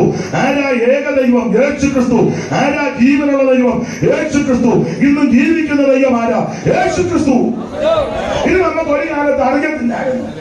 അല്ല, എന്നാൽ അന്ന് രക്ഷിക്കപ്പെടുന്നതിന് മുമ്പേ നിങ്ങൾ നമ്മുടെ കാര്യമാ നമുക്ക് ദൈവത്തെ അറിയത്തില്ല. ദൈവത്തെ അറിയാഞ്ഞത് കൊണ്ട് എവിടെല്ലാം നമ്മൾ പോയി എന്തെല്ലാം ചെയ്തു? വല്ല ഗുണം വന്നോ?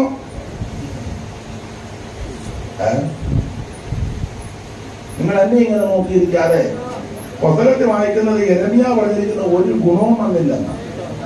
ഒരു ഗുണവും എല്ലാം നഷ്ടമല്ലാതെ ഒരു ഗുണവും ചെല്ല് സാക്ഷി പറഞ്ഞ് ഞാൻ കേട്ടോണ്ട് ചെയ്യാവുന്നതിന്റെ പരമാവധി ചെയ്തു.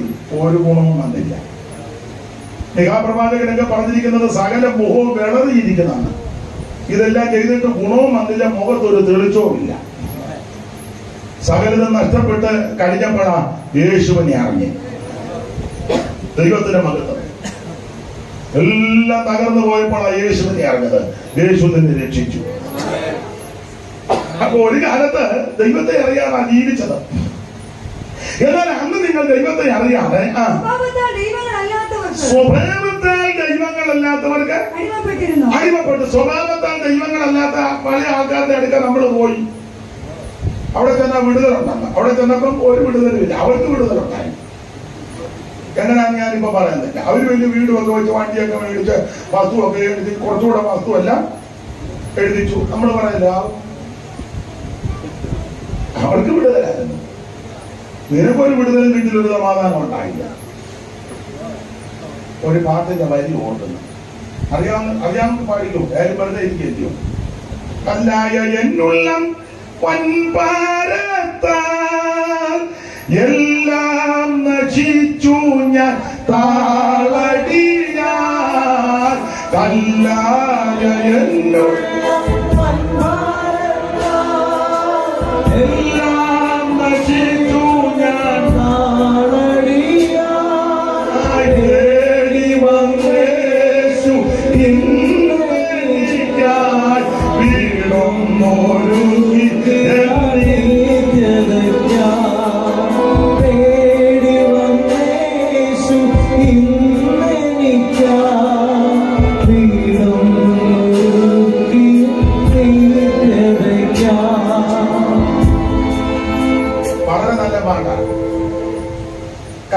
ഇതിന്റെ ഓടി ഇച്ചിരുന്നാക്കാങ്കിൽ പാട്ടെല്ലാരും ഒന്ന് കേൾക്കും. കല്ലായ എന്നുള്ള പൻപാരത്താൽ എല്ലാം നശിച്ചു ഞാൻ താളടിയായി. തേടി വന്നേശു ഇന്നെനിക്കായി വീണൊന്നൊരുങ്ങി തേടി വന്നേശു ഇന്നെനിക്കായി വീണൊന്നൊരുങ്ങിയാൽ. ഇസ്രായേലിൻ ദൈവം രക്ഷകനാ സ്വർഗത്തിൽ വാഴുന്ന അക്ഷയനാ. ഇസ്രായേലിൻ ദൈവം രക്ഷകനാ സ്വർഗത്തിൽ വാഴുന്ന അക്ഷയനാ. ഇന്നു ഞാൻ യേശുവിൽ സ്വന്തമത്രേ. നന്ദി കൊണ്ടൻ മന തുള്ളിടുന്നേ. ഇന്നു ഞാൻ യേശുവിൽ സ്വന്തമത്രേ. നന്ദി കൊണ്ടൻ മന തുള്ളിടുന്നേ. എല്ലാ പ്രത്യാശയും നിങ്കലത്രേ. എൻ വല്ലഭനെ വേഗം വന്നിടേ. എല്ലാ പ്രത്യാശയും നിങ്കലത്രേ. എൻ വല്ലഭനെ വേഗം വന്നിടേ. ഇസ്രായേലിൻ ദൈവം രക്ഷകനാ സ്വർഗത്തിൽ വാഴുന്നു അക്ഷയനാ. ഓ ഇസ്രായേലിൻ ദൈവം രക്ഷകനാ സ്വർഗത്തിൽ വാഴുന്നു അക്ഷയനാ. ദൈവത്തിന് മഹത്വം കൊടുക്കുക. പാട്ടുകാരൻ ചിലർ ഈ പാട്ടിന്റെ കൂടെ പാടിയിട്ടില്ല. സഹോദരൻ പാടിയതിന് നന്ദി. ദൈവം പഴയ പാട്ടുകളൊക്കെ പാടുമ്പോൾ ഒരു ചൈതന്യമാണ്. സ്തോത്രം. ഇപ്പോഴത്തെ എല്ലാ പാട്ടും മോശമാണെന്ന് ഞാൻ പറയുകയല്ല. പോട്ടെ, വെറുതെ ഇതിന് ആരോഗ്യം ഉണ്ടാകും. ദൈവത്തിന്റെ മഹത്വം. അപ്പോൾ ഒന്നാം അധ്യായത്തിൽ ദൈവം നമ്മെ തിരഞ്ഞെടുത്തു. രണ്ടാം അധ്യായത്തിൽ സ്വർഗത്തിൽ കൊണ്ടുവന്ന് ഇരുത്തി. ഓടിച്ചു പോകാം.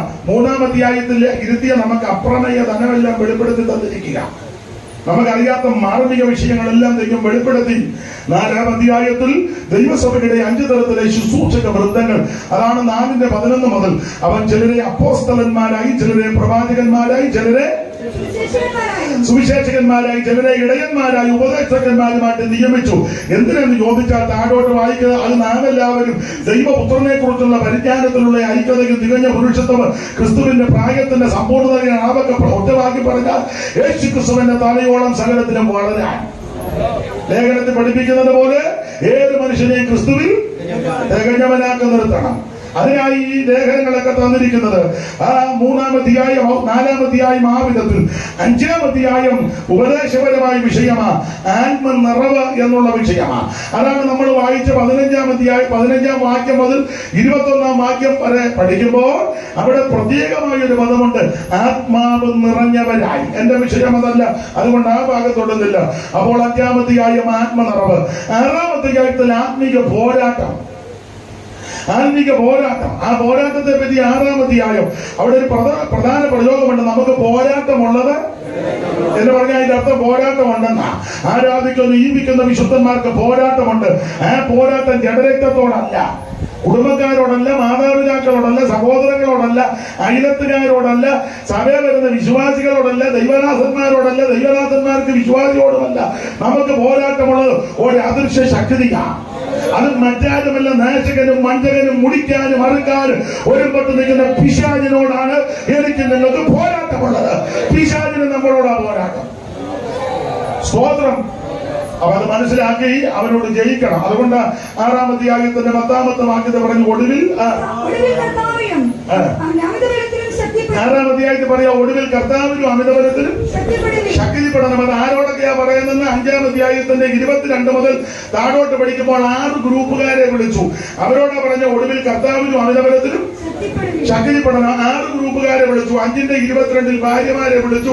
5-ന്റെ 25 ഭർത്താക്കന്മാരെ വിളിച്ചു. 6-ാം അധ്യായത്തിന്റെ 1 മക്കളെ വിളിച്ചു.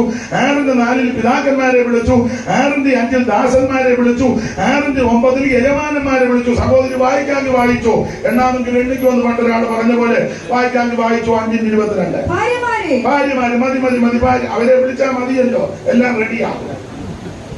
എല്ലാരെയും വിളിക്കേണ്ട കാര്യമൊന്നും. കല്യാണം വന്നില്ല, ഞാൻ അമ്മാമ്മയുള്ളപ്പോ പറഞ്ഞാൽ എല്ലാവരും വരും. അമ്മാമ്മയില്ലാതെ അച്ഛനോട് തന്നെ പറഞ്ഞാൽ താനങ്ങ് പോകുക, ആ പേരിൽ എന്നെ വിളിച്ചില്ലെന്ന് പറയും. പക്ഷെ അമ്മാമ്മയെ തന്നെ ഒന്ന് വിളിച്ച്, അമ്മാമ്മ ഞാൻ പറഞ്ഞോളാം, പൊക്കോ, നീ പേര് പൊക്കോ. സമയത്തിന് മുന്നേ അമ്മാമ്മ അച്ഛനോട് റെഡി ആയിട്ട് വന്ന് നമ്മൾ നോക്കുമ്പം ചിപ്സ് കഴിച്ചുകൊണ്ടിരിക്കുന്നു. നിങ്ങളെ കുറ്റമല്ല പറഞ്ഞ, നിങ്ങളോട് പറഞ്ഞതിന്റെ കാര്യം പാമ്പം വന്ന തള്ളയോടല്ലേ കാര്യം പറഞ്ഞു. മിണ്ടുകേരാ പാമ്പേ, മനസ്സിലായില്ലേ?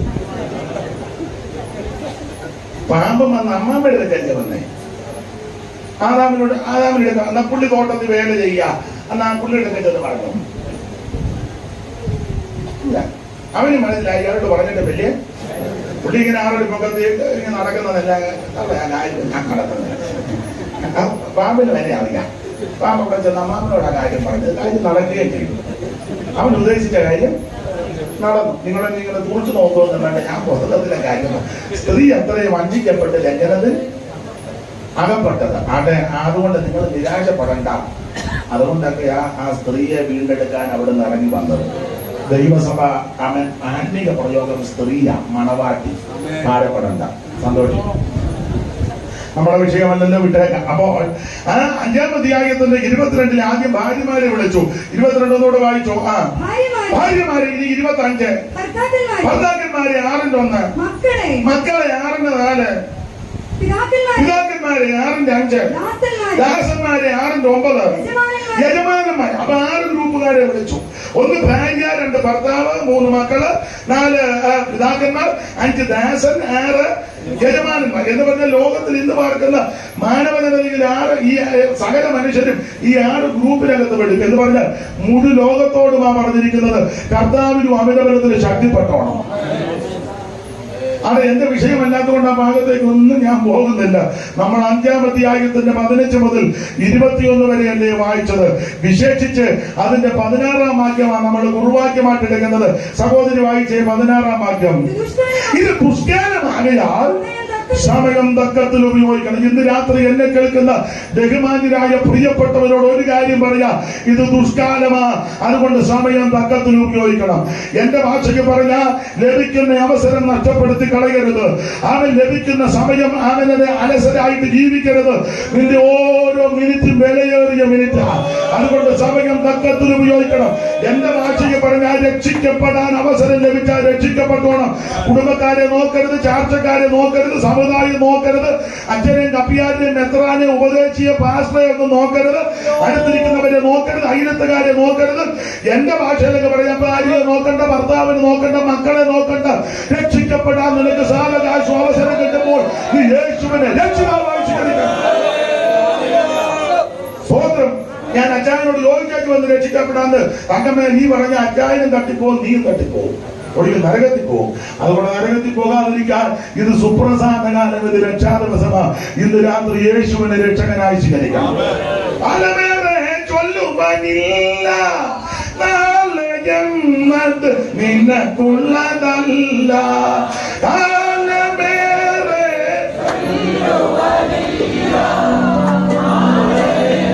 അതു നിനക്കുള്ളതല്ല. കാലത്തികവിൽ കാന്തൻ വന്നിടും, കാത്തിരിക്ക വിശൂലമി.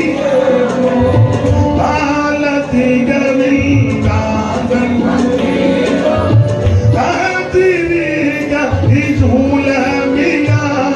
അവൻ ശ്രദ്ധിക്കുക, ഇന്ന് രാത്രി രക്ഷാ ദിവസമാണ്. അവൻ രക്ഷിക്കപ്പെടാൻ അവസരം കിട്ടുമ്പോൾ രക്ഷിക്കപ്പെട്ടോണം. സ്നാനപ്പെടാൻ അവസരം കിട്ടുമ്പോൾ സ്നാനപ്പെടണം. രാത്രിയിലാകൊണ്ട് കാരാഗ്രഹപ്രമാണി ഞാൻ മുക്കിയത്. പക്ഷെ സ്നാനപ്പെടണമെന്നുണ്ട്. ചെറുക്കനോട് ഇങ്ങോട്ട് വന്നോട്ടെ, അവനെവിടെ? അവൻ UK. അവൻ അടുത്ത സമയത്തൊന്നും വരികയില്ല, അവൻ അങ്ങോട്ട് ചെന്നതേ ഉള്ളൂ. അമേരിക്കയിൽ UK ചെന്നപ്പോഴേ വീട് ലോണാ, വണ്ടി ലോണാ, ഉടനെ ഇനി വരാൻ ഒക്കത്തില്ല. അതിനിടയ്ക്ക് നീ തട്ടിപ്പോയാലോ? അയ്യോ ചാവും. ചെറുടെ ഇരുപാട് ഈ ആഴ്ച തയ്ക്കുകയെന്ന് പറഞ്ഞിരിക്കുന്നത് പേടിക്കൊന്നും വേണ്ട. ദൈവത്തിന്റെ ഭാഗത്താണ്. ഏത് സമയത്തും മരണം നിന്നെ പിടികൂടും. മരണത്തിന്റെ തണുത്ത കാലം വന്ന് തപ്പുന്നതിന് മുന്നേ തങ്കമ്മേ നീ സ്നാനപ്പെടാനുള്ളതാണ് ഇന്ന് രാത്രി തീരുമാനമെടുത്തോ. സമയം തക്കത്തിൽ ഉപയോഗിക്കണം. രക്ഷിക്കപ്പെടാൻ അവസരം കിട്ടുമ്പോൾ രക്ഷിക്കപ്പെട്ടോണം. സ്നാനപ്പെടാൻ അവസരം കിട്ടിയാൽ സ്നാനപ്പെട്ടോണം. ദൈവത്തിന് മഹത്വം.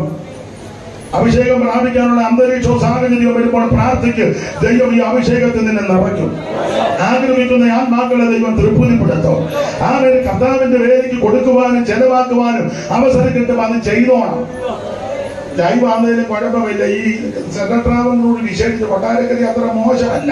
പഴയ ബന്ധുക്കോസുകാരും ബ്രദറുകാരും മാർത്തോമക്കാരും ഒക്കെ കോടിക്കണക്കിന് സ്വത്തുള്ളവരുണ്ട്. പിള്ളേരെല്ലാം UK-യിലും അയർലൻഡിലും കാനഡയിലും അമേരിക്കയിലും. നല്ല കാര്യം. ഇതെല്ലാം ഇങ്ങനെ കോടിക്കണക്കിന് ഇട്ടിരിക്കുക. എന്നാൽ നിങ്ങൾ ഇതെടുത്തൊരു യോഗം നടത്തുവോ? അതുമില്ല. എന്നാൽ കർത്താവിന്റെ വേലയ്ക്ക് കൊടുക്കുവോ? അതുമില്ല. എത്രയോ വീടുകൾ കൂട്ടിയിട്ടിരിക്കുക. എത്രയോ ദൈവദാസന്മാർ വീടില്ലാതെ വാടക കൊടുക്കാൻ നിർവാഹമില്ലാതെ കിടക്കുന്നു. എന്നാ ഇത് കൊടുക്കുമോ? വലിയ ഗവൺമെന്റൊക്കെ പറഞ്ഞ അച്ചായന്മാരുണ്ട്. ഇത് മൂത്തവന്റെ വീടാ, അവനുണ്ടോ? ഇത് നടുവത്തവന്റെയാ, അവനുണ്ടോ ഇവിടെ? ഇല്ല, അവൻ അവിടെ. അതോ അത് മോടെ വീടാ, അവളെവിടാ? അവളെവിടാ? ഇവിടെ ആരാ? ഇവിടെ ഞാനും മേലിക്കൊണ്ടിൽ 2 പട്ടി. കാരണം ഈ പട്ടി കടിച്ചാകാന് സാധ്യത.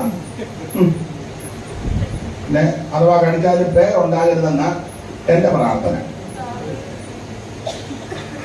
ഞാൻ ഒന്നുകൂടെ ഓപ്പണായിട്ട് പറയാം. അത് പറയാതിരിക്കാൻ ഒക്കത്തില്ല. പല രാജ്യങ്ങളിലൊക്കെ പോകുന്നതുകൊണ്ട് ചില കേസുകൾ അറിയാം. അമേരിക്കയിലും കാനഡയിലും ഓസ്ട്രേലിയയിലും ഒക്കെയുള്ള പിള്ളേരെ ദൈവം അനുഗ്രഹിക്കട്ടെ, അവരെ ദൈവം സഹായിക്കട്ടെ. പക്ഷെ അവർ അപ്പനമ്മമാരൊക്കെ ഈ പങ്കു ചെന്ന് അവർക്ക് ഇങ്ങോട്ട് വരാനുള്ളത് പിന്നെ കിട്ടുന്ന വിലയ്ക്ക് കൊടുക്കാതിരിക്കുക. വില കൂട്ടി ആരെങ്കിലും കൊടുത്താൽ അവർക്ക് കൊടുക്കും. അത് ന്യായവുമാണ്. പക്ഷെ ഞാൻ ഒരു കാര്യം പറയാം. ആ വില കൂട്ടി വില ഇച്ചിരി കിട്ടും, ഞാൻ എതിർക്കുന്നില്ല. ഇച്ചിരി പൈസ കൂടുതൽ കിട്ടും. പക്ഷെ അതിനകത്ത് പാർക്കാൻ വരുന്നവർ ദൈവത്തെ വിളിക്കുന്നവരാണെന്ന് കൂടെ ഒന്ന് ചിന്തിക്കണം. നീയും നിന്റെ തലമുറയിൽ വരുന്ന ആരാധിച്ചെടുത്ത് വേറെ ആരാധന വരരുത്. ഇപ്പൊ അങ്ങനെയൊക്കെ പറയാൻ പറ്റുള്ളൂ. ഇച്ചിരി വില കുറച്ചാന്തേലും പ്രാർത്ഥിക്കുന്ന ഒരു ദൈവവിധന് കൊടുത്താൽ ഒന്നുമില്ല, വല്ലപ്പോഴുമെങ്കിലും അവൻ നിന്നെ ഓർത്ത് അവൻ സ്തോത്രം ചെയ്യും. മനസ്സിലാകുന്നുണ്ടല്ലോ? ഇപ്പൊ അത്രയൊക്കെ പറയാൻ പറ്റുള്ളൂ. അവര് വല്ലപ്പോഴുമെങ്കിലും നിന്നെ ഓർത്ത് സ്തോത്രം ചെയ്യും. തന്നെ സ്വർഗത്തിൽ ചെല്ലുമ്പോ നിനക്ക് പ്രതിഫലം ഉണ്ടാകും. ഏതായാലും പേക്കുട്ടി 10 രൂപ കുറച്ചാന്തേലും പ്രാർത്ഥിക്കുന്നവനാണല്ലോ കൊടുത്തത്. അത് മറ്റേ രീതിയിലാ പോകുന്നെങ്കിൽ അങ്ങോട്ട് പോകുന്നില്ല. അതുകൊണ്ട് പിന്നെ പറയുന്നത് പോകാത്തോണ്ട് പിന്നെ പറഞ്ഞിട്ടില്ല. ദൈവത്തിന്റെ മഹത്വം. ആ ഭാഗവും ഞാൻ അങ്ങനെ അങ്ങ് വിടുക. ദൈവത്തിന് മഹത്വം ഉണ്ടാകട്ടെ. ഏത് സമയത്തും മരണം നിന്നെ പിടികൂടും. അതുകൊണ്ട് ലഭിക്കുന്ന സമയം തക്കത്തിൽ ഉപയോഗിക്കണം. ആമേൻ. കണ്ണിന് കാഴ്ച ഉള്ളപ്പോൾ വേദപുസ്തകം വായിച്ചോണം. കൈക്ക് ശക്തി ആരോഗ്യമുള്ളപ്പോൾ കൈ അടിച്ച് ദൈവത്തിന് മഹത്വപ്പെടുത്തണം. നല്ല ശബ്ദമുള്ളപ്പോൾ ഉറക്കെ 2 ഹല്ലേലൂയാന്ന് പറഞ്ഞേക്കണം. അത് പാസ്റ്റർമാര് പറയിപ്പിച്ചിട്ടല്ല. സുതിച്ചാട്ടെ ഇടയ്ക്കിടയ്ക്ക് അലവാങ്ങിട്ട് ഇളക്കിയല്ല. അതൊക്കെ അറിഞ്ഞ് ദൈവത്തെ മഹത്വപ്പെടുത്തിക്കണം. ആമേൻ. സമയം തക്കത്തിൽ ഉപയോഗിക്കണം. ആരാധന മുടക്കരുത്, സഭായോഗം മുടക്കരുത്. ഇപ്പൊ ഈ ഓൺലൈൻ പരിപാടി ഇതൊക്കെ നല്ലതാ. പക്ഷെ ഇത് വന്നതുകൊണ്ട് ഒരു ചെറിയ മൂക്കടപ്പ് വന്നാൽ മതി, സഭായോഗത്തിന് വരികയല്ല. നമ്മളേക്കും ജോർജാനെ എന്നെ രാവിലെ എഴുന്നേറ്റപ്പോൾ ഈ ജോർജ് പണ്ട് 5-ാം പടി പിടിച്ച് കിടന്നപ്പോഴും യോഗത്തിന് വന്നതാണ്. സഭായോഗം മുടക്കാതെ 5-ാം പടി വന്ന് അങ്ങേയറ്റം പറ്റിയപ്പോഴും ജോർജ് ഒത്തി ചാടി യോഗത്തിന്. ഇപ്പൊ ഒരു ചെറിയ മൂക്ക് വാലിച്ചേ ഉള്ളു, വരികയല്ല. ഇതെല്ലാം പരിവക്കാരാ. ഒടുവിൽ നീ മെഡിക്കൽ കോളേജിന്റെ 7-ാം നിലയിൽ ഇങ്ങനെ ആമ്പലിന്റെ വള്ളി പോലെ എടുത്ത് നോക്കി കിടന്നേച്ച് പറയും ഒരു യോഗത്തിന് കൂടിയ നടക്കുന്ന രഹസ്യമല്ല. ഒടുവിൽ ഒരു പച്ചത്തൊലി വന്ന് മൂടും. പിന്നെ ഒരു യോഗം വെക്കുന്നതിന് ഇട്ടേക്ക് അങ്ങനൊരു യോഗം വെക്കും. അത് നല്ലൊരു യോഗമായിരിക്കും. പിള്ളേരൊക്കെ അമേരിക്കയിലും കാനഡയിലും വന്ന് ഇപ്പൊ അവരും വരും. അവരെല്ലാം പൂക്കളെല്ലാം ഒക്കെ വെച്ച് വീഡിയോ കാര്യമൊക്കെ വെച്ച് ഇപ്പൊ പിന്നെ അപ്പനും അമ്മയും ജീവിച്ചിരിക്കുമ്പം മക്കളും കൊച്ചുമക്കളും ഒന്നും വരുന്നത് ചത്ത് കിടക്കുമ്പോ ഇപ്പം എല്ലായിടത്തും ഉണ്ട്. ഇപ്പം അപ്പച്ചന്റെ കൊച്ചുമക്കളെല്ലാം കൂടെ വന്ന് കൊളുത്തുമക്കളെല്ലാം കൂടെ അന്നാലും ഒരു വരവുണ്ട്. ഈ കൊളുത്തുമക്കളെല്ലാം ഈ തന്ത ജീവിച്ചിരുന്നപ്പം വന്ന് അടുക്ക ഇരിക്കോ 10 മിനിറ്റ് ഇരിക്കോ. ഈ അമ്മ എടുക്കുന്ന ഒരു കൊളുത്തുമക്കളെ കണ്ടില്ല. ചത്ത് കഴിയുമ്പോ കൊളുത്തുമക്കളെല്ലാം കൂടെ ഞാൻ പറയുന്ന മനസ്സിലാകുന്നില്ല. എന്നിട്ട് നിങ്ങൾക്ക് ഒരു പ്രതികരണം വരുന്നില്ല. ദൈവത്തിന് മഹത്വം. സമയം തക്കത്തിൽ ഉപയോഗിക്കണം. ആരാധിക്കാൻ അവസരം കിട്ടുമ്പോൾ ദൈവത്തെ ആരാധിക്കണം. പ്രാർത്ഥിക്കാൻ അവസരം കിട്ടുമ്പോൾ നീ പ്രാർത്ഥിക്കണം. കൈയടിക്കാൻ അവസരം കിട്ടിയാൽ കൈയടിച്ച് ദൈവത്തെ മഹത്വപ്പെടുത്തണം. ശബ്ദമുള്ളപ്പോൾ ദൈവത്തെ സ്തുതിക്കണം. ഇത് പുഷ്കാലമാകയാൽ സമയം തക്കത്തിൽ ഉപയോഗിക്കണം. ദൈവത്തിന് മകത്ത് ഇത് സുപ്രസാദ കാലമായി, ഇത് രക്ഷാദിവസമാ. ഇന്ന് രാത്രി എന്നെ കേൾക്കുന്ന സ്നേഹിത, മരണം നിന്നെ പിടികൂടും. ഏത് സമയത്തും മരണത്തിന്റെ തണുത്തകരമെന്ന് നിന്നെ താപ്പും. മരണത്തിന്റെ തണുത്തകരമെന്ന് താപ്പുന്നതിന് മുമ്പ് ഇന്ന് രാത്രി യേശുവിനെ രക്ഷകനായി സ്വീകരിച്ച് നിത്യതയിലെത്തുവാൻ നീ സമർപ്പിച്ചാൽ ഇന്ന് രാത്രി നിനക്കും നിന്റെ കുടുംബത്തിനും രക്ഷയാ. മറ്റൊരുത്തനും രക്ഷയില്ല. നാം രക്ഷിക്കപ്പെടുവാൻ ആലോചനത്തിന് കീഴിൽ മനുഷ്യരുടെ ഇടയിൽ നൽകപ്പെട്ട ഒരേ ഒരു നാമം അത് നസറായനാകുന്ന യേശുക്രിസ്തുവിന്റെ പരിശുദ്ധ നാമം. എല്ലാ നാമത്തിലും മേലായ നാമം ഭക്തജനം പാടുന്നു. ഓ എല്ലാ നാമത്തിലും മേലായ നാമം ഭക്തജനം പാടുന്നു. എല്ലാ മുഴങ്ങാലും മഴവേലും തീരും മുമ്പിൽ വല്ലഭത്വമുള്ള നാമം. എല്ലാ മുഴങ്ങാലും മഴവേലും തീരും മുമ്പിൽ വല്ലഭത്വമുള്ള നാമം. ഓ ശ്രീ യേശുനാമം അതിശയനാമം. ഇന്ന് രാത്രി ദൈവത്തെ മഹത്വപ്പെടുത്തുക. ഓ ശ്രീ യേശുനാമം അതിശയനാമം. അനവധിയത്ത് ദൈവത്തെ മഹത്വപ്പെടുത്തുക. ഇത് ദുഷ്കാലമാകിയാൽ സമയം, ഇത് അന്ത്യകാലമാ, ദുഷ്കാലമാ, വല്ലാത്ത കാലമാ, പഴയ കാലമല്ലല്ലോ ഇപ്പം. അല്ല, ഉദ്ദേശിക്കാത്ത സമയത്തുണ്ടോ പ്രകൃതിക്ഷോഭങ്ങൾ നടക്കുന്നത്.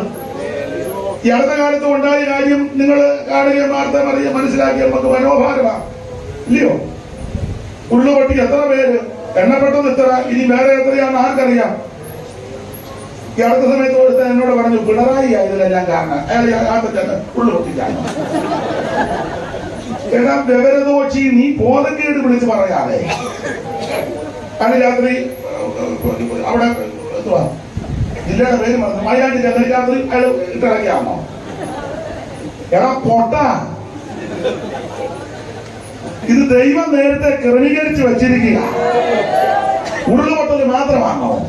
ഈ പ്രകൃതിക്ഷോഭങ്ങളും ഈ ദുരനുഭവങ്ങളും അന്ത്യകാലത്ത് ദുർഘട സമയം വരുമെന്നല്ലോ ചൊവ്വാഴ്ച എവിടെ വന്നായിരിക്കും. അന്ത്യകാലത്ത് ദുർഘട സമയങ്ങൾ വരും, മനുഷ്യൻ സ്വസനകളും ദ്രവ്യാഗ്രഹം. വായിച്ചോ അന്ത്യകാലത്ത് ദുർഘട സമയങ്ങൾ വരും. ആട്ടെ, കൃത്യം വായിച്ചതിന്റെ പേരെന്തുവാ? ജിൻസി പെട്ടെന്ന് വായിച്ചത് ദൈവം വായിച്ചേ. അന്ത്യകാലത്ത് ദുർഘട സമയങ്ങൾ വരുമെന്ന് മനുഷ്യർ സ്വസ്നേഹികളും എല്ലാവർക്കും സ്വന്തം കാര്യമല്ലേ, സ്വന്തം കാര്യമാണ്. ഇത് അന്ത്യകാലത്തിന്റെ ലക്ഷണമാണ്, സ്വന്തം കാര്യം അല്ലേ? അയ്യോ, പെന്തിക്കോസുകാരുടെ കാര്യം സ്വന്തം കാര്യമല്ലേ? അതെ. നീ മതില് പൊക്കി കെട്ടിയാൽ മറ്റവന് ദോഷമാണെന്ന് ചിന്തിക്കുന്നുണ്ടോ? ഉണ്ടെന്നില്ല. സ്വന്തം കാര്യമല്ലേ? ഞാൻ എന്റെ കാശ് മുടക്കി എന്റെ മതില് കെട്ടി തനിക്കല്ല, താനും കെട്ടിക്കൂ. ഇതല്ലേ ഉള്ളിലിരിപ്പ്. മിണ്ടുന്നില്ല.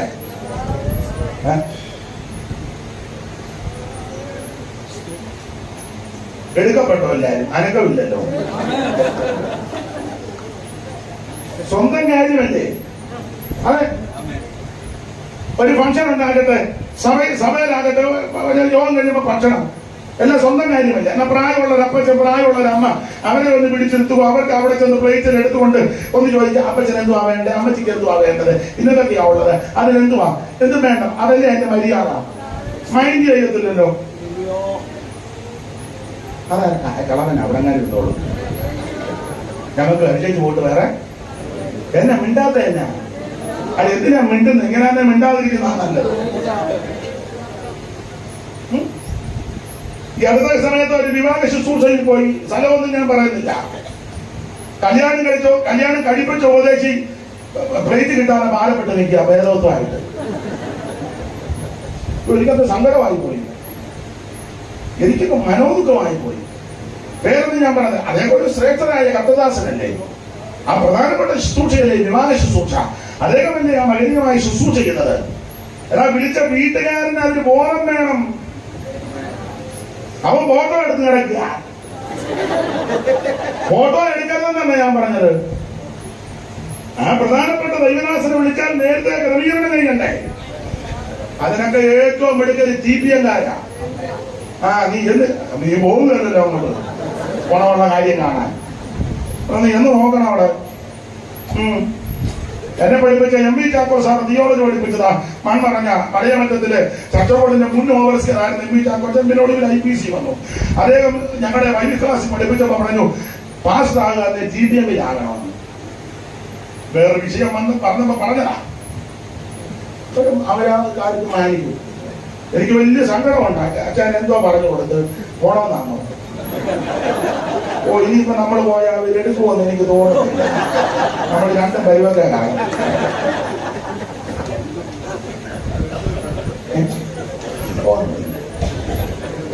അത് ഞാൻ അതിന്റെ പരമാർത്ഥം എന്ന് പറയുക. ദൈവത്തിന് മഹത്വം. എനിക്ക് വലിയ സങ്കടം തോന്നി. ആ വീട്ടുകാരൻ നേരത്തെ ക്രമീകരിക്കണ്ടേ? എല്ലാവരും ഒക്കത്തില്ലെങ്കിൽ അത് ചെയ്യണം. ഇതൊക്കെ എന്നാ ഇനി പഠിക്കുന്നേ എന്ന് പഠിക്കും. ഇത് നിങ്ങളിപ്പോ ചിന്തിക്കുക, ഇങ്ങനെ ഈ കൺവെൻഷൻ ഇതെല്ലാം വിളിച്ച് എനിക്കിപ്പോ എല്ലാ വീട്ടിലും വന്നത് പറയാൻ പറ്റുമോ? എല്ലാത്തിനും കൂടെ പരുവത്തിൽ നിന്നാ കിട്ടിയത്. അപ്പൊ ഇതൂടെ പറയണ്ടേ? മാനിക്കണം, ബഹുമാനിക്കണം. പഠിക്കേണ്ടതൊക്കെ ചുമ്മാ മറുഭാഷ പറഞ്ഞിങ്ങനെ ആളുകളെ നിൽക്കുമ്പോൾ തുല്യാച്ച് പോയാ പോരാ. ഇതൊക്കെ പഠിക്കേണ്ട കാര്യങ്ങളാണ്. ഞാനിപ്പോഴും ഓർക്കുന്നത് നമ്മുടെ ഇന്ത്യ പെന്തക്കോസ്ത് ദൈവസഭയുടെ കോട്ടയത്തെ നോർത്ത് സെന്ററിന്റെ നേരത്തെ സെന്റർ പാസ് താഴത്തങ്ങാടി കുഞ്ചായ കേസിച്ചെറിയാച്ചായന്. അച്ചായൻ നല്ല കർക്കശക്കാരനാണ്. അപ്പൊ എന്റെ വലിയ കാര്യമാണ്. എപ്പോ യോഗത്തിന് ചെന്നാലും അടുത്തിരുന്ന് ചോദിക്കും, ഏത് പാട്ടാ പാടുന്നത്? വലിയ കാര്യമാണ്. അപ്പൊ ഒരിക്കൽ കുഞ്ചായൻ എന്നോട് പറഞ്ഞൊരു കാര്യമാണ്. അദ്ദേഹത്തിന്റെ ഭവനം ഇല്ലിക്കല, കോട്ടയം താഴത്തങ്ങാടി ഇല്ലിക്കല. ഒരുപാട് അദ്ദേഹത്തിന്റെ അപ്പച്ചൻ കറിയാച്ചൻ, ഇല്ലിക്ക കറിയാച്ചൻ. അപ്പൊ കറിയാച്ചായൻ ആ പ്രഗത്ഭനായിരുന്നു. അച്ചായന്റെ ഹരിയായും കൈയടിയും പാട്ടുമൊക്കെ പഴമക്കാർ പറഞ്ഞു കേട്ടുണ്ടോ? ഭയങ്കര കേമമാണ്. അദ്ദേഹത്തിന്റെ മകനാണ് KC ചെറിയാച്ചൻ. മൺമറഞ്ഞു, നല്ല കർത്തദാസനാണ്. അപ്പൊ അദ്ദേഹം ഒരിക്കൽ എന്നോട് പറഞ്ഞു, അദ്ദേഹത്തിന്റെ വീട്, തറവാട്ട് വീട് അന്ന് TPM-കാർക്ക് വാടകയ്ക്ക് കൊടുത്തു. ഇപ്പോൾ അന്ന് വർഷങ്ങൾക്ക് മുമ്പാ. അവർക്ക് അന്നൊക്കെ TPM-കാർക്ക് വാടകയ്ക്ക, സ്വന്തമായിട്ടൊന്നും വേണ്ടെന്നായിരുന്നു അന്നത്തെ ചിന്തയും വിശ്വാസവും ഒക്കെ. ഇപ്പം കൂടുതലും അവർക്ക് അത് വേറൊരു വിഷയം. അതവിടെ നിൽക്കേണ്ട, നമ്മൾ പിന്നെ അലോക്യം ഉണ്ടാക്കുന്നത്. അപ്പം ഇനി അബദ്ധങ്ങൾ യോഗത്തിൽ എഴുന്നേറ്റ് പോകാനും നിങ്ങൾക്ക് ഒരു സന്തോഷം വരാനും വേണ്ട ഉള്ളത് അതുപോലെ പോട്ടെ. അപ്പൊ അന്ന് വാടകയ്ക്ക് കിടന്നില്ല. അപ്പൊ ഈ വാടകയ്ക്ക് കൊടുത്തേച്ച് ഒരു 4-5 മാസം കഴിഞ്ഞ ചെറിയാഴ്ചായ ഒരിക്കൽ അതിനെ ചെന്നു. പുള്ളി നോക്കിയപ്പം ആ മതിലിന്റെ സൈഡും എല്ലാം വൃത്തിയാക്കുന്നു, ഒത്തിരി പേരൊന്ന് വൃത്തിയാക്കുന്നു, മതിൽ വെള്ളം പൂശുന്നു, ആ വീടിന്റെ അവിടെ എല്ലാം വൃത്തിയാക്കുന്നു, ആ മിറ്റവും പരിസരവും എല്ലാം അപ്പുറത്തോടെല്ലാം പുള്ളി അത്ഭുതപ്പെട്ടു പോയി. പുള്ളി പിന്നെ നോക്കി പുള്ളിയുടെ വീട് തന്നെയാണോ, പുള്ളിയുടെ വീട് തന്നെ എല്ലാം മട്ട് മാറി. അവൻ വെള്ളം പൂശുന്നു, മതിലിന്റെ സൈഡ് അവിടെ പുല്ലെല്ലാം എല്ലാം വൃത്തിയാക്കുന്നു. അപ്പൊ പുള്ളി ചെന്നുടങ്ങി അവര് സ്വീകരിച്ചു.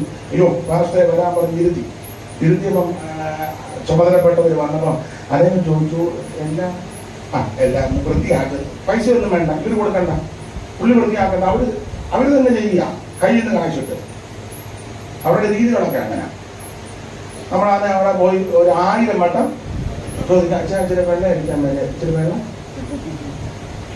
അവരത് ചെയ്യാം. അപ്പൊ പുള്ളി ചോദിച്ചു, എന്താണ് എന്ന് പറഞ്ഞു. ഈ ആഴ്ച ഇവിടെ സെൻട്രൽ പാസ്റ്റ് വരുന്നുണ്ടെന്ന്. ആ ആഴ്ച അവിടെ സഭായോഗത്തിന് സെൻട്രൽ പാസ്റ്റ് ചെല്ലുന്നു. സെൻട്രൽ പാസ്റ്റ് ചെല്ലുന്നതിന് കാണിക്കുന്ന രീതികളാണ്. അപ്പം ചെറിയാച്ചൻ അല്പം പൊടിരസമൊക്കെ പറയുന്ന ആളാണ്. പുള്ളി അത് കഴിഞ്ഞ് പ്രാർത്ഥിച്ച് കാപ്പി കുടിച്ചു, പ്രാർത്ഥിച്ച് ആട്ടെ. അപ്പൊ ഇറങ്ങാൻ നേരത്തെ ചുമതല പുള്ളി രസകരമായിട്ട് പറഞ്ഞു. പുള്ളി പറഞ്ഞു, പിന്നെ ആരാണ് സെൻട്രൽ പാസ്റ്റർ? അപ്പം പറഞ്ഞു, ഇന്നയാണ്. പുള്ളിയോടൊന്ന് പറയണം, വർഷത്തിൽ 2 പ്രാവശ്യം ഇവിടെ വരണമാണ്. നിങ്ങൾ പുള്ളിയോടൊന്ന് പറഞ്ഞേക്കണം, 2 വർഷത്തിൽ. മനസ്സിലായല്ലോ? അതൊക്കെ അവരതിന്റെ പരുവത്തിനാണ് ചെയ്യുന്നത്. അപ്പൊ എന്തായാലും നമ്മുടെ വിഷയത്തിലേക്ക് വരാം.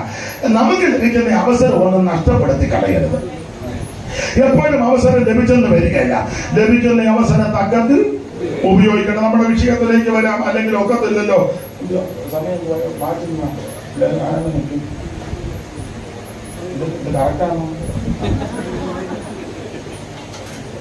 ഇത് ദുഷ്കാലമാകിയ സമയം. ഒന്നുകൂടെ വായിച്ചോ സഹോദരി. ഇത് ദുഷ്കാലമാകിയാൽ സമയം തക്കത്തിൽ ഉപയോഗിക്കണം. എന്നെ കേൾക്കുന്ന പ്രിയരെ, ലഭിക്കുന്ന അവസരം തക്കത്തിൽ ഉപയോഗിക്കണം. അത് വിശുദ്ധ തിരുവഴുത്തിൽ നിന്ന് തക്കത്തിൽ സമയം ഉപയോഗിച്ച 1-2 കാര്യങ്ങൾ സമയത്തിന്റെ പരിധിയിൽ നിന്ന് നമുക്ക് ചിന്തിക്കാം. സമയം തക്കത്തിൽ ഉപയോഗിക്കണം. ലഭിച്ച സമയം തക്കത്തിൽ ഉപയോഗിച്ച 1-2 കാര്യങ്ങൾ സമയത്തിന്റെ പരിധിയിൽ നിന്ന് ചിന്തിക്കാം. അതിനടിസ്ഥാനമായിട്ട് ആദ്യം ഒരു വാക്യം വായിച്ചേ. സമയം തക്കത്തിൽ ഉപയോഗിച്ചത് പുറപ്പാട് പുസ്തകം 32-ാം അധ്യായത്തിന്റെ 26-ാമത്തെ വാക്യം വായിക്കാം. അതുകൊള്ള വാക്യമാ വായിച്ചോ. പുറപ്പാട് 32:26. മോശെ പാളയത്തിന്റെ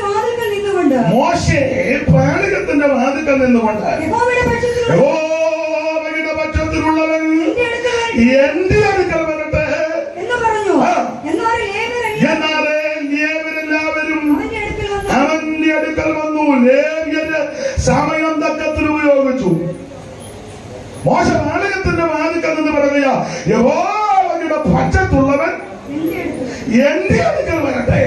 ഈ കാര്യം അങ്ങോട്ട് പ്രസ്താവിച്ചപ്പോൾ എന്നാലേ ലേവ്യരെല്ലാവരും മോശയുടെ അടുക്കൽ വന്നു എന്ന് പറഞ്ഞാൽ ലേവി ഗോത്രക്കാർ സമയം തക്കത്തിൽ ഉപയോഗിച്ചു. എന്നെ കഴിഞ്ഞ പ്രിയരെ, ലഭിക്കുന്ന സമയം തക്കത്തിൽ ഉപയോഗിക്കണം. ഇന്ന് രാത്രി ദൈവം നിന്നെ ഇവിടെ കൊണ്ടുവന്നതാ. ഇവിടെ ഇരിക്കുന്നത് അബദ്ധപ്പെട്ട് വന്നിരിക്കുകയല്ല, അക്കടി പറ്റി ഇരിക്കുകയല്ല. ദൈവം നിന്നെ ഇവിടെ കൊണ്ടുവന്നതാ. അതുകൊണ്ട് ലഭിച്ച സമയം ഇന്ന് രാത്രി തക്കത്തിൽ ഉപയോഗിക്കണം. മോശം ഒതുക്കിയ യഹോവയുടെ പക്ഷത്തുള്ളവൻ എന്റെ അടുക്കൽ വരട്ടെ. പശ്ചാത്തലവും ചരിത്രവും വേറെ പുസ്തകം പഠിക്കുന്നവർക്കറിയാം. പുറപ്പാട് പുസ്തകം ഇസ്രായേലിന്റെ പുറപ്പാടാ. അങ്ങനെ പുറപ്പെട്ട് മിസ്രയീമിലെ റമസേസിൽ നിന്ന് പുറപ്പെട്ട് കുഞ്ഞാടിനെ അടുത്ത് ചോരത്തല ആചരിച്ചായി ഇറങ്ങിയത്.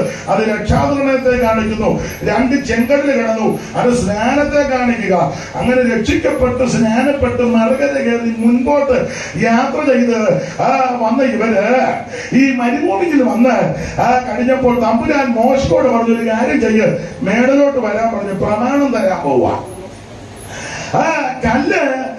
കല്ലിൽ പ്രമാണം എഴുതി തരാൻ പോവുകയാ. പലകയിൽ അവൻ പ്രമാണം എഴുതി തരികയാ. പലക ദൈവത്തിന്റെ പലകയാ. പലകയിലെ എടുത്ത് ദൈവത്തിന്റെ എടുത്ത അത് കയറി ഇനി വരാൻ പറഞ്ഞു. മോശ വീട്ടിലോട്ട് വിളിച്ചു. കൂട്ടിന് യോശുവയെ കൊണ്ടുപോയി. പോകുന്നതിന് മുന്നേ മോശ അഹരോനെയും ഹൂറിനെയും ചുമതലപ്പെടുത്തി. മോശെ അഹരോനോടും ഹൂരിനോടും പറഞ്ഞു, ഞങ്ങൾ രണ്ടോടും മേപ്പോട്ട് പോവുക, നിങ്ങൾ രണ്ടും വേണം ഇവിടുത്തെ കാര്യമല്ല ഒന്ന് ക്രമീകരിക്കണം. വായിച്ച പുറപ്പാട് പുസ്തകം 24-ാം അധ്യായത്തിന്റെ 12-ാമത്തെ വാക്യം വായിക്കാം. പുറപ്പാട് 24:12. പിന്നെ യഹോവ മോശെയോട്, നീ എന്റെ അടുക്കൽ പർവ്വതത്തിൽ കയറി വന്ന് അവിടെ ഇരിക്കണം. ഞാൻ നിനക്ക് കൽപ്പനകളും നീ അവരെ ഉപദേശിക്കേണ്ടതിന് ഞാൻ എഴുതിയ ന്യായപ്രമാണവും കൽപ്പനകളും തരുമെന്ന് അരുളി ചെയ്തു. അടുത്ത വാക്യം. അങ്ങനെ മോശെയും അവന്റെ ശുശ്രൂഷക്കാരും അങ്ങനെ മോശയും അവന്റെ യൂഷകാരനാകുന്ന യോശുവയും എഴുന്നേറ്റ് മോശ ദൈവത്തിന്റെ പർവ്വതത്തിൽ കയറി എടുത്തത്. അവൻ മൂപ്പന്മാരോട്, അവൻ സഭയിലെ കൗൺസിൽ മെമ്പേഴ്സിനോട്, മൂപ്പന്മാരോട്, ഞങ്ങൾ ബഹുവചനമായി ഞാനും യോശുവയും കൂടെ അങ്ങോട്ട് പോവുക, ഞങ്ങളിപ്പോ പോവുക, പക്ഷെ ഞങ്ങൾ തിരിച്ചു വരും. ഞങ്ങൾ നിങ്ങളുടെ അടുക്കൽ മടങ്ങി വരുവോളം നിങ്ങളെല്ലാം ഇവിടെ താമസിക്കണം. അടുത്തത് അഹരോനും ഹൂരും നിങ്ങളുടെ കൂടെ ഉണ്ടല്ലോ. അടുത്തത് ആർക്കെങ്കിലും വല്ല കാര്യമോ എന്ന് പറഞ്ഞ കാര്യം ഉണ്ടായി, ഇപ്പോഴില്ല, പക്ഷെ നിങ്ങൾ ഉണ്ടാക്കി എന്തേലുമൊക്കെ വിഷയം ഉണ്ടാക്കുന്നവരാ നിങ്ങൾ. ഒന്നുമില്ല, നിങ്ങൾ പറയും സാമ്പാറിന് കഷണം കുറവായിരുന്നു, എനിക്കൊരു മുരിങ്ങ പോലെ നിനക്ക് പോലെ പ്രശ്നമുണ്ടാക്കും. അത് ആർക്കെങ്കിലും വല്ല കാര്യം ഉണ്ടായാൽ അങ്ങനെയുള്ളവർ അഹരോന്റെ ഹൂറിന്റെ അടുക്കൽ ചെല്ലട്ടെ. അങ്ങനെ മോശ പർവ്വതത്തിലോട്ട് കയറിപ്പോയി. ചുരുക്കി പറഞ്ഞാൽ മോശയും യോശുവയും പർവ്വതത്തിലോട്ട് പോയി. 40 ദിവസമായിട്ട് കാണലില്ല. ജനത്തിനിടയിൽ അപശബ്ദവും കുശുകുശുപ്പും. ജനമെല്ലാം കൂടെ അഹരോന്റെ അടുക്കൽ ചെന്ന് പറഞ്ഞു, പുള്ളി പോയിട്ട് വിവരം വല്ലതും ഉണ്ടോ? ഇല്ല. വിളിച്ചോ? ഇല്ല. മെസ്സേജ് വല്ലതും വിട്ടോ? ഇല്ല. മിസ് കോൾ വന്നോ? ഇല്ല. വാട്സപ്പിൽ നോക്കിയോ? ഇല്ല. അതിന് റേഞ്ച് ഇല്ലേ? അഹരോൻ പറഞ്ഞ ആളുണ്ടെന്ന് പറഞ്ഞു. എങ്ങനെ അറിയാം? ഇടയ്ക്കിടയ്ക്ക് പർവ്വതം കുടുങ്ങുന്നുണ്ട്, പുകയും പോകുന്നുണ്ട്. പർവ്വതം ഇടയ്ക്കിടയ്ക്ക് ഒന്ന് കൂടുന്നു. നമ്മുടെ ആൾക്കാർ അങ്ങനെ ഇരിക്കുമ്പോൾ ഗ്ലോറി, അപ്പൊ അവർക്ക് ഒരാശ്വാസം വിട്ടു പോയിട്ടില്ലല്ലോ. എപ്പോഴുമില്ല, അങ്ങനെ ഇരിക്കുമ്പോന്ന് അപ്പൊ ഇടയ്ക്കിടയ്ക്ക് പർവ്വതം കുടുങ്ങുന്നുകൊണ്ട് പുകയും പോകുന്നു. അപ്പൊ ഞാനുണ്ട്. അപ്പൊ ചോദിച്ചു, വരുമോ? വരുമെന്ന് പറഞ്ഞാൽ പോയി. അപ്പൊ ജനം പറഞ്ഞൊരു കാര്യം ചെയ്യും, പുള്ളി വരുവോ വരാതിരിക്കുകയോ ചെയ്യട്ടെ, ഞങ്ങളുടെ മുമ്പിൽ നടക്കാൻ ഒരു ദൈവത്തെ ഉണ്ടാക്കി തരണം. ഞങ്ങളുടെ മുമ്പിൽ നടക്കാൻ ഞങ്ങൾക്ക് ഒരു ദൈവത്തെ ഉണ്ടാക്കി തരണം. അവിടെ പറഞ്ഞ് ഞാൻ അവിടെ ചെന്ന ദൈവത്തെ ഉണ്ടാക്കാനാ? ഒരേ ഒരു ദൈവമുള്ളൂ, സർവശക്തനായ ദൈവം. ദൈവം ഒരുവനേ ഉള്ളൂ. പിശാചുക്കളെ വിശ്വസിക്കുകയും മറയ്ക്കുകയും ചെയ്യാ ദൈവം ഏകനെന്ന്. ഇവര് പറഞ്ഞ് ഞങ്ങൾക്ക് ഒരു ദൈവത്തെ ഉണ്ടാക്കി തരാൻ. അവിടെ പറഞ്ഞ് എവിടെ നിന്ന് ഉണ്ടാക്കാനാ? പെട്ടെന്ന് ദൈവത്തെ ഉണ്ടാക്കണില്ല, ജനമെല്ലാം പോകുമെന്ന് പറഞ്ഞു. എഴുതിയിട്ടില്ലെങ്കിലും അവരോ പറഞ്ഞു കാണും, എന്നാ ഞാനെന്റെ ദൈവമാകാം. അങ്ങനെ ആകാൻ താല്പര്യമുള്ള ആൾക്കാരുണ്ട്. ജനം പറഞ്ഞ് നിനക്കതിനുള്ള ഇതില്ല, വേറൊരു ദൈവത്തെ. ചുരുക്കി പറഞ്ഞാൽ അവരോ പറഞ്ഞൊരു കാര്യം ചെയ്യാം, അവിടെ കുണുക്കെല്ലാം കൂടെ പറിച്ചോണ്ട് വരാൻ പറഞ്ഞു. അപ്പൊ പെണ്ണുങ്ങളെല്ലാം കൂടെ കുണുക്ക്, കൊച്ചുകടയും പെണ്ണുങ്ങളുടെയും കുണുക്കും സ്വർണ്ണവും എല്ലാം കൂടെ പറിച്ചു കൊടുത്ത് അഹരോൻ അത് അവരുടെ കയ്യിൽ നിന്ന് വാങ്ങി ഒരു കൊത്തുളി കൊണ്ട് ഭാഷ വരുത്തി. അങ്ങനെയല്ലയോ സഹോദരി വായിച്ചേ? ഒരു നാണക്കുട്ടിയെ വാർത്തുണ്ടാക്കി. ഞാനൊരു കാര്യം കൂടെ ഇപ്പം വന്നതിന്റെ വെളിച്ചത്തിൽ പറയാം. ഒരു കാര്യം ദൈവമക്കളോട്, പെന്തിക്കോസുകാരോട് പറയാം. പെന്തിക്കോസുകാരല്ലാത്തവരുണ്ട്, നിങ്ങളോടല്ല ഈ പറയുന്നത്. മറ്റു സഭകളിൽ പോകുന്നവരും അക്രൈസ്തവരും ചിലപ്പോൾ നിരീശ്വരവാദികളോ ഹൈന്ദവ സഹോദരങ്ങളൊക്കെ നിങ്ങളോടല്ല, ഞാൻ പെന്തിക്കോസുകാരോടാ ഇനി പറയുന്ന ഡയലോഗ്. രക്ഷിക്കപ്പെട്ട് സ്നാനപ്പെട്ട് കൃപയിൽ വന്ന് തിരുമേശി എടുക്കുന്ന നീ ആഭരണം ധരിക്കരുത്. ഇതിനകത്ത് പ്രമാണമാണ്. പ്രമാണം അത് തന്നെ. നമ്മുടെ ആൾക്കാർ തീർത്ത് പറയാനില്ലല്ലോ. ഇടേണ്ടവർക്ക് ഇടാം, ഇടാത്തവർക്ക് ഇടണ്ട. As you like. ഇംഗ്ലീഷ് തെറ്റിയോ പറ. ഇംഗ്ലീഷിൽ കേട്ട നമ്മുടെ യോഗം തിരിയില്ലേ? ഇതിനകത്തെ പ്രമാണം തന്നെ, ഇടരുതെന്ന് തന്നെ. ഇടാൻ അനുകൂലിക്കുന്ന ഒറ്റ വാക്യമില്ല, ഇടരുതെന്ന് അനുകൂലിക്കുന്ന വാക്യമാ മൊത്തം. മിണ്ടുന്നില്ലല്ലോ. എന്തിനാ മിണ്ടുന്നത്? കല്യാണത്തിന് പറയുമ്പോൾ ഇപ്പോൾ മൗനമായിരിക്കുന്നത് പോലെ അല്ല. 2 കാര്യമാണ് തെളിയിച്ചേക്കാം. ഇടാൻ ഒക്കത്തില്ലെന്നുള്ളത് 2 കാര്യം.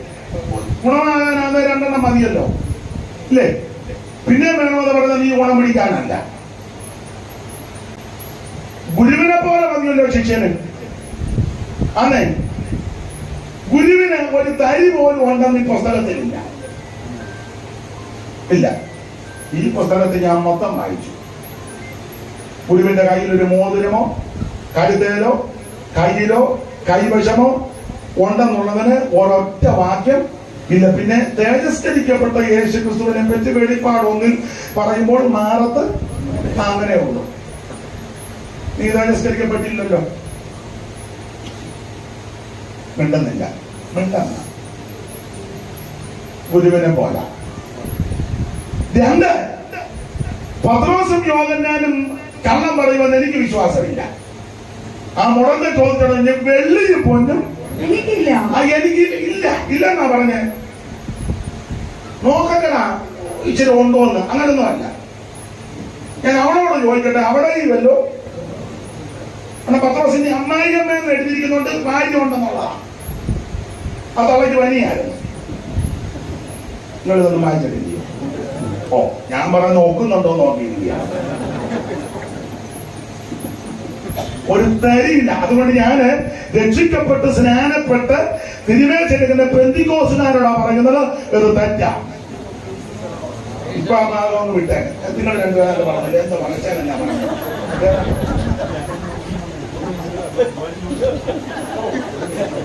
ഞാൻ കണ്ണിച്ചോന്നുമല്ലല്ലോ. കണ്ണിച്ചാൽ വേറെ അടുത്ത് വരാൻ പോവാ. ദൈവത്തിന് അതിന് പറയണം, ഇത് പറഞ്ഞു കൊടുക്കണം. അയ്യമ്മ കുഴപ്പം ശുശ്രൂഷിക്കരുത്. അച്ചായനെ നോക്കി, കൊച്ചമ്മയെ നോക്കി, കാശുള്ളവനെ നോക്കി, അവനെ നോക്കി ഇതിനകത്ത് ഉപദേശമൊന്നും മാറ്റാനൊക്കത്തില്ല. ഇഷ്ടമുണ്ടെങ്കിലും ഇഷ്ടപ്പെട്ടാലും ആ താല്പര്യം ഉണ്ടെങ്കിലും താല്പര്യമില്ലാതെ ഇത് തന്നെയായിരുന്നു ഉപദേശം. അതുകൊണ്ട് ഒരു കാര്യം പറയുക, ഈ കുണുക്കുമെല്ലാം കൂടെ ഊരിക്കൊണ്ട് കൊടുത്തു. ഞാൻ ഞങ്ങളുടെ സഭയിൽ ചിലര് ആമന്ന് ഇട്ട് വരും. ഊരാനൊന്നും ഞാൻ നിർബന്ധിക്കുകയല്ല, തന്നെ ഊരിക്കോണം. നിന്റെ അകത്ത് ദൈവം ഇടപെടും.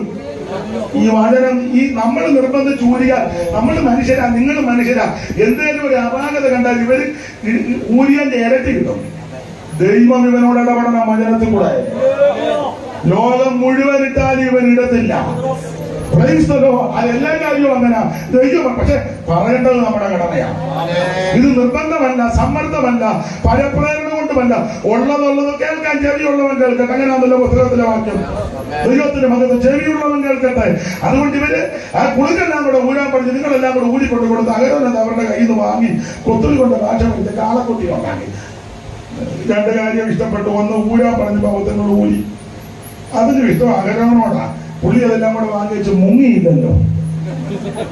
ഈ പെണ്ണുങ്ങളുടെ മുടക്കം എല്ലാം കൂടെ മേടിച്ചു അകരോൻ അതോടെ ഇന്നത്തെ അകരോനാണ് അതെല്ലാം കൂടെ മേടിച്ചങ്ങ് അങ്ങനെ മുങ്ങി ഒത്തിരി അകരോന്മാരുണ്ട്. അതാ പിന്നെ ഇപ്പൊ മാറുന്ന അകരോനെ കാണാനില്ല. കാണുന്ന ഒരു നാട് കാണുന്ന നമ്പരിൽ മെനക്കേടാണ് കൊടുത്തില്ല. അവരതെല്ലാം കൂടെ വാങ്ങി കാളക്കുട്ടി ഉണ്ടാക്കി. ലക്ഷണമൊത്തൊരു കാളക്കുട്ടി ഉണ്ടാക്കി. കാളെ കണ്ടപ്പോ ജനമിളകി. ജനമിളകുന്ന കണ്ടപ്പോ അകരോനിളകി. അകരോനിളകിയിട്ട് അതിന്റെ മുമ്പിൽ ഒരു യാഗപീഠം വേണം. നടത്ത വാക്യം വായിച്ച് അകരോനത് അവരുടെ കയ്യിൽ നിന്ന് വാങ്ങി കൊത്തുളി കൊണ്ട് അപ്പോൾ അവർ ഇസ്രായേലിനെ മിസ്രയീം ദേശത്ത് കൊണ്ടുവന്നതിന് ദൈവമാകുന്നു എന്ന് പറഞ്ഞു. അകരോനത് കണ്ടാൽ ഞാൻ ഒരു വരി എഴുതിയിട്ടുണ്ടായി. ഭാഗം വായിച്ചപ്പോ ഒരു പാട്ടിന്റെ വരി തോന്നി, ചുമ്മാ എഴുതിയതാ. പാടുന്നില്ല, പാടണോ? ഒന്നുകൊണ്ട് നാടൻ പാട്ടാകട്ടോ, നാടൻ ട്യൂണാ. അത് കാണുന്നുള്ളതിന്റെ നാടൻ ട്യൂണ് വെച്ച് രണ്ടുപേര് എഴുതിയതാ. മോചയെ കാണാഞ്ഞു കാളയെ തീർത്തേ തകതിന്തോ തയ്യാര. മോശയെ കാണാഞ്ഞു കാളയെ തീർത്തേ തകതിന്തോ തയ്യാര. മോശയെ കാണാഞ്ഞു കാളയെ തീർത്തേ തകതിന്തോ തയ്യാര.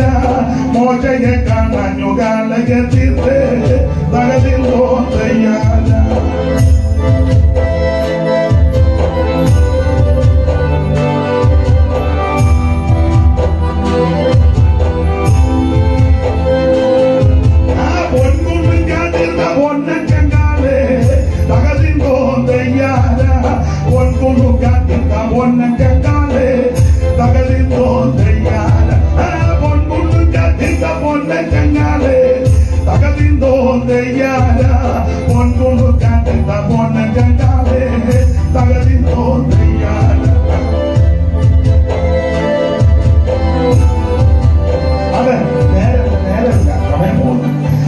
അത് ഒരു 10-40 വരിയുണ്ട്. ഇപ്പൊ എന്തിനാ നിങ്ങൾ പറയാൻ പഴയതൊന്നും വിട്ടിട്ടില്ല. ചിന്തിച്ച് ആ നോട്ടം കാണാൻ വേണ്ടിയില്ല. ഇവിടെ കുറെ നാളായി ഇതിനകത്ത് വന്നിട്ട്. ദൈവത്തിന്റെ മഹത്വം.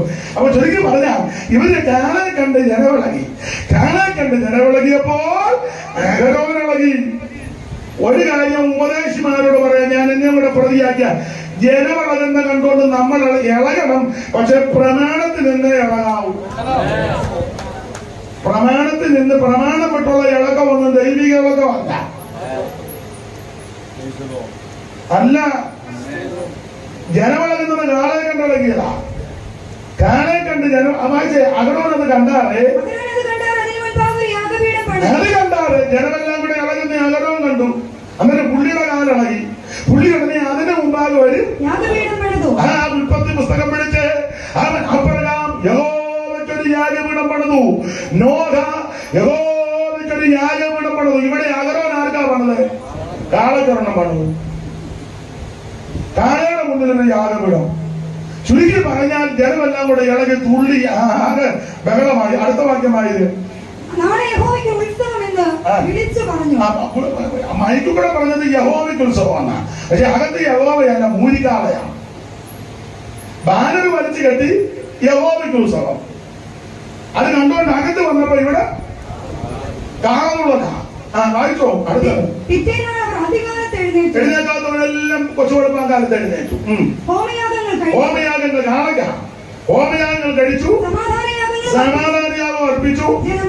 ജനം ഭക്ഷിപ്പാനും കുടിപ്പാനും ഇരുന്ന് തീറ്റയും കൂടി കളി. തമിഴിൽ കൊടുത്തിരിക്കുന്ന വിളയാടാൻ എഴുന്നേറ്റെന്ന എന്ന് പറഞ്ഞ പ്രമേണം വിട്ട് വഴി വിട്ട് വ്യവസ്ഥ തെറ്റി വർഷിപ്പ്. ഭയങ്കര വർഷിപ്പാ. വർഷിപ്പ് മൂത്ത ഓർണത്തിന് ഉടുതുണിയില്ല. 25-ാം വാക്യം വായിച്ചേ. അവരുടെ വിരോധികൾക്ക് മുമ്പാകെ അവർ രാസ്യമാകത്തൊക്കെ വേണം അകരോൻ അവരെ അടിച്ചുവിട്ടെന്ന. അടിച്ചുവിട്ടെന്നൊക്കെയാ മലയാളത്തിൽ. തുണിയില്ലെന്നാ ഇംഗ്ലീഷ്.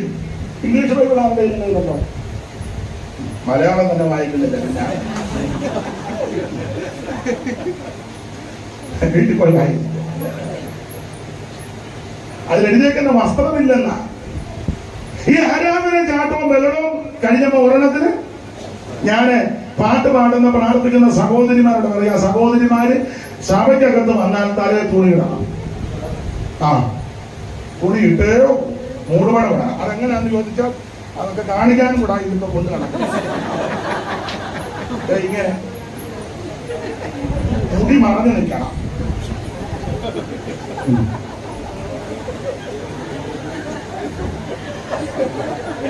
അതൊക്കെ കാണിക്കാനാണ്. എന്നോട് ഞാൻ ചോദിച്ചു എന്തിനായി തന്നെ. എടാ ഇതൊക്കെ കാണിക്കാനും കൂടാ. മനസ്സിലായോ? പ്രതികോസുകാരോട് പറയാം, മോളെ കല്യാണത്തിൽ ഒരുക്കിക്കൊണ്ട് വരുമ്പോഴേ എന്താ ഒരുക്കുന്നവരുടെ പേരെന്ത്? ഞാൻ പറഞ്ഞാൽ തെറ്റിട്ടോ. ഏത് ബ്യൂട്ടീഷ്യനാണേലും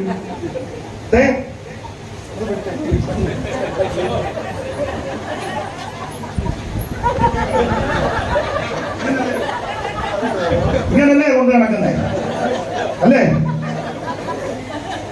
കിളിക്കാൻ പറഞ്ഞതല്ല.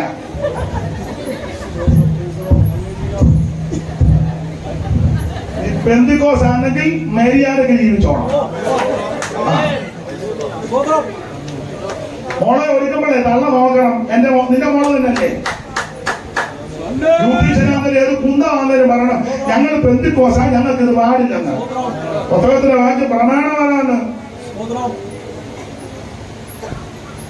തള്ള അതിനപ്പുറമായിട്ട് നടക്കാം. തള്ളക്ക് ദേഹത്ത് പോലും ഇല്ല. പിന്നെ അവർക്കൊന്നും ഇവിടുന്നെങ്കിലും പോയി കിടപ്പുണ്ടല്ലോ.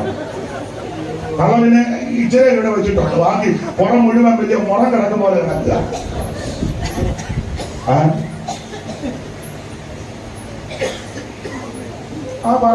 പറഞ്ഞ ഒപ്പോട് നിങ്ങളാരും പറയണ്ട. എന്നെ അതിനായിട്ട് ഇങ്ങനെ വിട്ടിരിക്കുന്നതാ. നിങ്ങൾ പറഞ്ഞ അവസാനം നിന്നെ തലി മേടിച്ചു. വേറെ എന്നെ വിളിച്ചാൽ മതി. പരുവത്തിന് ഞാൻ പറഞ്ഞു. ദൈവമക്കൾക്ക് പ്രമാണമുണ്ടെന്ന് അത് പ്രമാണത്തിൽ തന്നെ നിൽക്കണം. ദൈവത്തിന് മഹത്വം. സ്റ്റേജ് നടത്തിപ്പുകാർ പറഞ്ഞു കൊടുക്കണം. നേരത്തെ പറഞ്ഞു കൊടുക്കണം. ചെയ്തു അല്ല, ആദ്യം നമ്മൾ മാതൃക കാണിക്കണം. അതെ, ഞാൻ ആ ഭാഗത്തേക്കൊന്നും ഇപ്പൊ പോകുന്നില്ല. ചുരുക്കി പറഞ്ഞാൽ ഞാനായിട്ട് തുള്ളിച്ചോരണത്തിന് തുണിയില്ല, ഉടുതുണിയില്ല. നിങ്ങൾ 25-ാം വാക്യം ഇംഗ്ലീഷിലും വേറെ തമിഴിലും ഒക്കെ വായിച്ചാൽ അങ്ങനെ തന്നെ ഈ തമിഴിൽ കൊടുത്തിരിക്കുന്നത് നിർവ്വാണമായി ഇരിക്കുന്നത് എന്നാണ്. ഇംഗ്ലീഷിൽ ഒരു പരിഭാഷയ്ക്കകത്ത് കൊടുത്തിരിക്കുന്നത് നേക്കിടുന്നതല്ല കൊടുത്തേക്കുന്നത്. വസ്ത്രമില്ല, വഴിവിട്ട് ക്രമം കെട്ട് കെട്ടടിഞ്ഞ് പ്രമേണം വിട്ട് അവൻ നെകളവും ചുരുക്കി പറഞ്ഞ വഷളത്താണ്. ഇങ്ങനെ ആകെ പ്രശ്നമായപ്പോൾ മോശ ഇറങ്ങി വന്നപ്പോൾ പാളയത്ത് വലിയ മകളെ മോശ ചോദിച്ചു എന്തുവാന്ന് ചോദിച്ചു. അവിടെ പ്രൈസ് ആൻഡ് വർഷിപ്പ് നടന്നുകൊണ്ടിരിക്കുകയാണ്. മോശ വന്നപ്പോ എല്ലാം ക്രമം കെട്ട് വഴിവിട്ട് നടക്കുക. മോശ ചോദിച്ചു, ഇതെല്ലാം കണ്ടേച്ച് മനോവേദനയോട് ചോദിച്ചു, യഹോവയുടെ പക്ഷത്തുള്ളവൻ എന്റെ അടുക്കൽ വരട്ടെ എന്ന് പറഞ്ഞാൽ മോശ നോക്കിയപ്പോൾ ദൈവത്തിന്റെ പക്ഷത്ത് നിൽക്കാൻ ഒരുത്തനെ കാണുന്നില്ല, മുഴുവനും കാളയുടെ പുറകെ പോയേക്കുക. അതുകൊണ്ട് മോശ ചോദിക്കുക, യഹോവയുടെ പക്ഷത്തുള്ളവൻ എന്റെ അടുക്കൽ വരട്ടെ. ഇത് പറഞ്ഞു തീർന്നുടനെ സമയം തക്കത്തിൽ ലേവ്യർ ഉപയോഗിച്ചു. ലേവ്യർ ഉടനെ പറഞ്ഞു, നാമെ നല്ല അവസരം സമയം ദൈവം തരിക, ചാടി കയറാൻ പറഞ്ഞു, നല്ല അവസരം തരിക, ചാടിക്കാറ്. ലേവി പെട്ടെന്ന് കണ്ടു കാണിച്ച് കയറാൻ പറഞ്ഞു ഇതിനകത്തോട്ട്. എങ്ങനെ?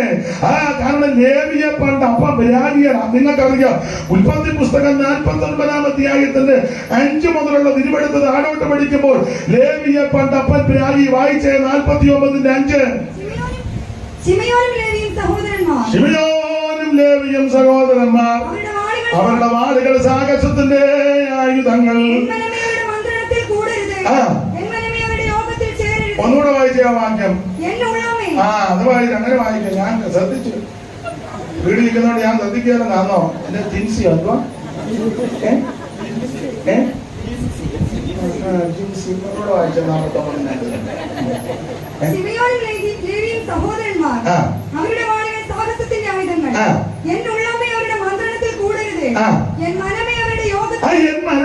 അമ്മാമ്മയുടെ ഞാൻ മൈക്ക് തരും, പുറകോട്ട് കൂടെ കൂടെ നോക്കിയാൽ.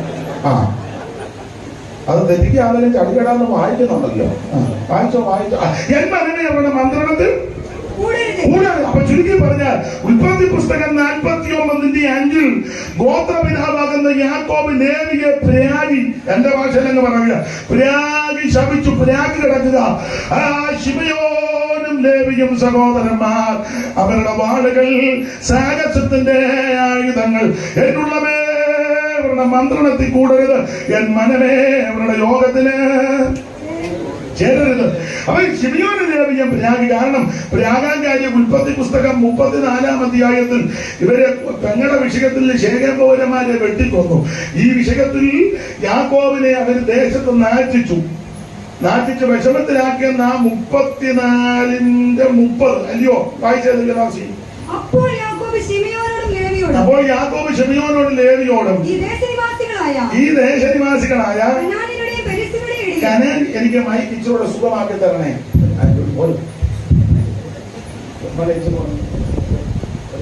ഞാൻ ഒത്തിരി സ്ട്രെയിൻ ചെയ്യേണ്ടതായിട്ട് വരണം, അതെന്നെ അങ്ങനെ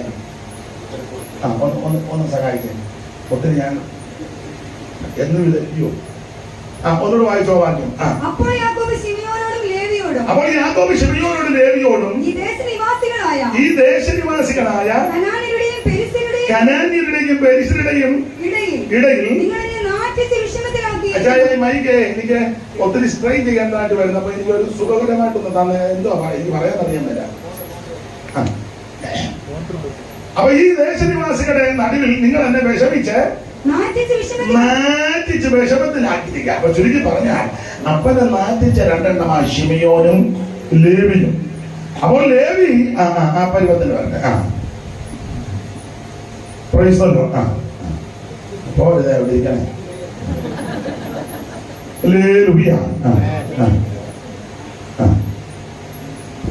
ദൈവത്തിന്റെ മകത്ത് മതി. അപ്പൊ ശിമയോനും ലേവിയും സഹോദരന്മാർ ഇവരുടെ വാളുകൾ സാഹസത്തിന്റെ ആയുധങ്ങളാ. ഇവരെ അപ്പനെ നാറ്റിച്ചു. വിസ്തരിക്കുന്നില്ല. നാറ്റിക്കാൻ കാര്യം കുഞ്ഞുമക്കൾ പണ്ട് ഒരു പ്രോഗ്രാമിന് പോയി. ആരാ? ദീനാമ ഒരു പോക്ക് പോയി. ഒരു പോക്ക അവള് പോയത് എങ്ങനെയാണെന്ന് ഉൽപ്പത്തിയിൽ വിസ്തരിച്ചിട്ടില്ലെങ്കിൽ സൈമൺ സാർ വേദവികാരത്തിന് ഹെഡിങ് കൊടുത്തു, ദീനാചരിതം. നളചരിതം എന്നൊക്കെ നമ്മൾ പഠിച്ചിട്ടുണ്ട്. എന്ന് പറഞ്ഞാല് ദീനാചരിതം. അതിനകത്ത് ഒരു പ്രയോഗം സാറ് കൊടുത്തിരിക്കുന്നത് മതിയാണ്. അപ്പൊ അതിനകത്ത് അത് നേരത്തെ ഇല്ലായിരുന്നു. ഇപ്പൊ നന്നായി. അപ്പൊ എല്ലാം ഒപ്പിച്ചു വരുമ്പോ യോഗം തീരുകയായിരുന്നു. അപ്പൊ ശ്രദ്ധിച്ചേ, ഇവര് ഒരിക്കൽ നാട് കാണാനൊരു പോക്ക് പോയി. എങ്ങനെയാ പോകുന്നെന്ന് ഉൽപ്പത്തിയിൽ എടുത്തിട്ടില്ല. സാറ് കൊടുത്തിരിക്കുന്നത് ദീനാചരിതമെന്നാണ്. അത് ഒരു വരിയുണ്ട് സാറ് വേദവികാരത്തിൽ കൊടുത്ത്. കാഴ്ചകൾ കണ്ട് ആഴ്ചകൾ നീളുമ്പോൾ വീഴ്ചകൾ വന്നിടും ദുഷ്പഥത്തിൽ. കാഴ്ചകൾ കണ്ട് ആഴ്ചകൾ നീളുമ്പോൾ വീഴ്ചകൾ വന്നിടും. ആവശ്യമില്ലാത്ത കാഴ്ചയെല്ലാം കാണാൻ പോവല്ലേ. കണ്ട് ഇവിടെ അങ്ങ് കുഴഞ്ഞു. എങ്ങനെയാ പോയതെന്നും ഉൽപ്പത്തി പുസ്തകത്തിൽ എഴുതിയിട്ടില്ലെങ്കിലും ദീനാമ പോയത് എങ്ങനെയാന്ന് ഞാൻ എപ്പോഴും പറയും. യെശയ്യാ 3:16 വായിച്ചോ. ദീനാമ പോയത് എങ്ങനെയാന്ന് വായില്. നമ്മുടെ ഭാര്യ അയ്യോ നല്ല തിട്ടമുണ്ട് വചനത്തിലൊക്കെ ചടികടാന്ന് വായിക്കുന്നുണ്ട്. വായിച്ചോ. യഹോവ പിന്നെയും അരുളി ചെയ്തത് എന്തെന്നാൽ സിയോൻ പുത്രി, അത് ഒറിജിനൽ സിയോൻ പുത്രി ദീനായ സിയോൻ പുത്രിമാർ നിഗളിച്ച് കഴുത്ത് നീട്ടുന്നത് എന്ന് പറഞ്ഞാൽ കഴുത്തെ പിടിച്ച് നീട്ടിക്കുന്നല്ല. പറ ഇത് പിടി കാണിക്കാം. ഇതെല്ലാം ഇപ്പൊ അങ്ങനെ കാണിച്ച് പ്രസംഗിച്ചെങ്കില് ഈ ബ്ലൗസിനാന്നേലും ചുരിദാറിനാന്നേലും ഇത് കണ്ടമാനം ഇങ്ങോട്ട് ഇറങ്ങി പോന്നാൽ കഴുത്ത് നീണ്ടതുപോലെ തോന്നും. മനസ്സിലായോ? ഇവിടുന്നേ ഇത് കണ്ടമാനം താഴോട്ട് ഇറങ്ങിയാൽ കഴുത്ത് നീണ്ടതുപോലെ തോന്നും. അതുകൊണ്ട് ഈ ഭാഗമൊക്കെ ഇച്ചിരി കയറി ഇത്രയും വേണ്ട, ഇത്രയും വെക്കുന്നത് നല്ലതാ. നിങ്ങളിപ്പോ താനെല്ലാരും ബ്ലൗസ് ടീക്കാൻ വന്നേക്കുന്നതാണോന്ന് എന്നോട് ചോദിച്ചേക്കരുത്.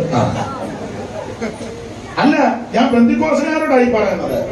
ലോകക്കാര് നടക്കട്ടെ, തിരുമേശി എടുക്കുന്ന നിന്നോടായി ഇത് പറയുന്നത്. ഞായറാഴ്ച വന്ന് എലി വിഷം തിന്നും പോലെ നിന്നോടായി ഇത് പറയാമേ. ഇരിക്കുന്ന വീട് മുഴുവൻ അങ്ങ് കുടിക്കുകയല്ലേ. പണ്ടൊരു തള്ളക്ക് കൊടുത്തപ്പോ മുഴുവൻ കുടിച്ചു, ഉപദേശം മുഴുവൻ കുടിച്ചോന്ന് വെച്ചു. എന്റെ കർത്താവ് എനിക്ക് വേണ്ടി ചെയ്ത് ഓർത്താ ഇത്ര ഒന്നും കുടിച്ചാ പറയാം. തള്ള നോക്കുമ്പോഴത്തേക്കിനകത്ത് പിന്നെ ഇരിക്കുന്നത് ഒന്നാമത് ഈ ചൂടും പിടിച്ചിരിക്കുകയല്ലേ. ഒരു കാര്യം പറയാം, പെന്തിക്കോസുകാരോടായി പറയുന്നത്. നീ ബ്ലൗസിന് തുണി എടുക്കുമ്പോഴേ ഒരു 1.5 മീറ്റർ അങ്ങ് എടുക്കാൻ. കുറഞ്ഞ പക്ഷം ആരാധനയ്ക്ക് വരുമ്പോൾ ഒരു യോഗ്യമായിട്ട് വാ. മനസ്സിലാകുന്നുണ്ടോ? അറ്റപ്പറ്റ വെച്ചേക്ക്, എന്നിട്ട് കിടന്ന് പൊളയ്യ. കല്യാണത്തിന് പോരിക്കൊണ്ട് വരുന്നില്ലേ? ഇവിടെ നിന്നല്ലോ വല പോലല്ലേ ഇരിക്കുന്ന വല. എന്റെ ആണോ മോളെ? ആണോ? ഇപ്പൊ നിങ്ങൾ എനിക്ക് അയാളെ മേല് നീ ദേശത്ത് നീ എന്നെ കയറ്റുവൊന്നും വേണ്ട. ഇത് പറഞ്ഞേ നോക്കുള്ളൂ. അന്ത്യകാലമാണ്. ഇത് കർക്കശമായി പറഞ്ഞേ നോക്കൂ. ദൈവത്തിന് മഹത്വം. കഴുത്ത് നീണ്ടിരിക്കരുത്, കഴുത്ത് കുറഞ്ഞിരുന്നാ മതി. ആ കഴുത്ത് നീട്ടി പിന്നെ എറി കണ്ടിട്ട് നേരെ നോക്കി കാര്യം പറയണം. എന്തുകൊണ്ട് സഹോദരി വിശേഷം? എന്തുകൊണ്ട് അച്ഛാ വിശേഷം? സുഖമായിട്ടിരിക്കുന്നു. അങ്ങനെ എന്തുകൊണ്ട് വിശേഷം? സുഖമായിട്ടിരിക്കുന്നു. ദൃഷ്ടി നല്ല ദൃഷ്ടിയല്ല. കാക്കയുടെ ദൃഷ്ടിയാ. വൈര് എറികണ്ടിട്ടും കൊണ്ട് തത്തി നടക്കില്ല. ചെരുപ്പൊക്കെ ശ്രദ്ധിച്ചോണേ, ഒത്തിരി തത്തരുത്. അത്രയൊക്കെ ഇപ്പൊ പറയുന്നുള്ളൂ. പിന്നെ ചിലമ്പൊലിയൊക്കെ കേൾപ്പിച്ചേ.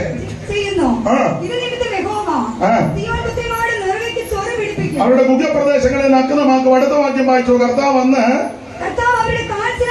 കാൽച്ചിലമ്പുകളുടെ അലങ്കാരം. പെന്തിക്കോസുകാര് പിള്ളേരെ ഡാൻസിനൊന്നും വിടരുത്. പെന്തിക്കോസുകാര് മനസ്സിലായി. കൊച്ചു പെൺപിള്ളേരെ കലോത്സവമൊക്കെ വരും. ഡാൻസിനും തിരുവാതിരയ്ക്കും കുച്ചിപ്പുടിക്കും ഒന്നും വിടരുതെന്ന. ഒപ്പനയ്ക്കും ഒന്നും വിടരുത്. മനസ്സിലാകുന്നില്ല. ഒരു വീട്ടിൽ ചെന്നപ്പോ ഒരു തള്ള പറഞ്ഞു, മോളെ അപ്പച്ചനെ ഒന്ന് കളിച്ച് കാണിച്ചത് എന്നെ. ഞാൻ പറഞ്ഞു വേണ്ട, അത് കളി കാണുന്ന അപ്പച്ചൻ വരും, അന്നേരം കാണിച്ചാൽ മതി. വേണ്ട. അടുത്ത വായിര് നെറ്റിപ്പട്ടം വായിര്. കാതില കടകം പട്ടുകച്ച പരിമളപ്പെട്ടി തകടുകൂട്ട് മോതിരം മോതിരം മുക്കൂത്തി ഉത്സവസ്ത്രം മേലാണ് ശാൽവ ദർപ്പണം ക്ഷോഭവടം കണ്ണവടം മൂടവടം കല്ലാവ് എന്ന് വേണ്ട ഈ സകല കെടുമതികളും. ഇതൊന്നും ദൈവമക്കൾക്ക് ഭൂഷണമല്ല. നമ്മുടെ യോഗം തിരിയല്ലേ? പെന്തിക്കോസുകാർ പിരിയ ഒന്നും മടിക്കുകയും പിരിയ ഒന്നും എഴുതുകയും ചെയ്യരുത്. കണ്ണു വന്നു എഴുതുന്നത് ഇങ്ങനെ വാലിട്ടെഴുതി വെച്ച് ഇങ്ങനെ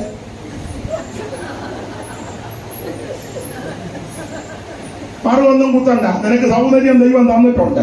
പിന്നെ ദൈവകൃപയും കൂടെ ജ്വലിക്കുമ്പോൾ നല്ല സൗന്ദര്യമാണ്. അത് മതിയെന്ന് സ്തോത്രം. കറുത്തതൊന്നും വെളുപ്പിക്കാൻ പോകണ്ട കേട്ടോ. കറുത്തതവിടെ കറുത്തിരിക്കട്ടെ, വെളുത്തതവിടെ വെളുത്തിരിക്കട്ടെ. വെളുത്തതൊന്നും ഇനി കറുപ്പിക്കാനും പോകരുത്. പച്ചയൊന്നും കുത്തരുത്, ദേഹത്ത് പച്ചയൊന്നും കുത്തരുത്. നഖത്തേലും ഒന്നും ഒരുത്തോട് ചോദിച്ച് ഇത് കുടിനക വാങ്ങ. ഞാൻ 20 കല്ലേലും കുടിനക വാങ്ങോ? ആ ഒടുവിൽ കുഴി നഖമാ.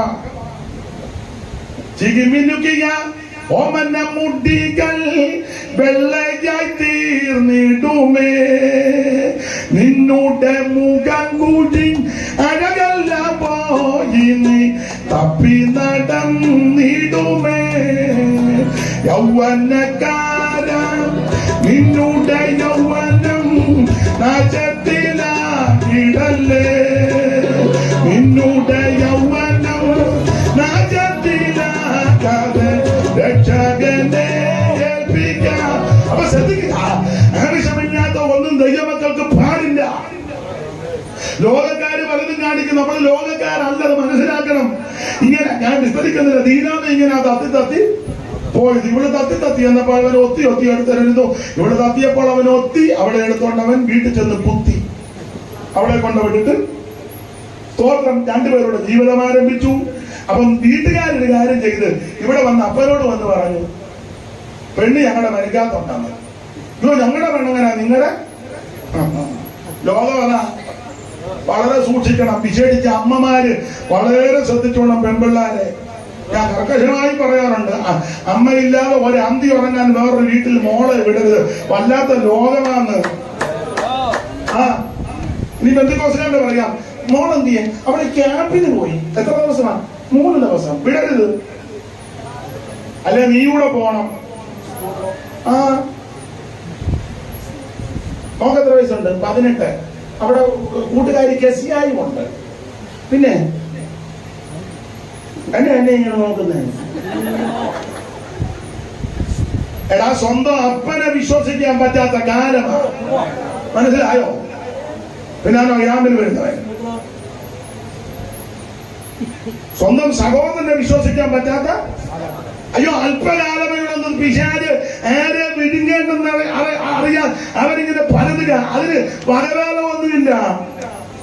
നമ്മൾ സൂക്ഷിക്കേണ്ട കാര്യം നമ്മൾ സൂക്ഷിച്ചോണം. പേരും സ്ഥലമൊന്നും പറഞ്ഞില്ല. അങ്ങനെ യാമിന് വിട്ടൊരു മോളുണ്ട്.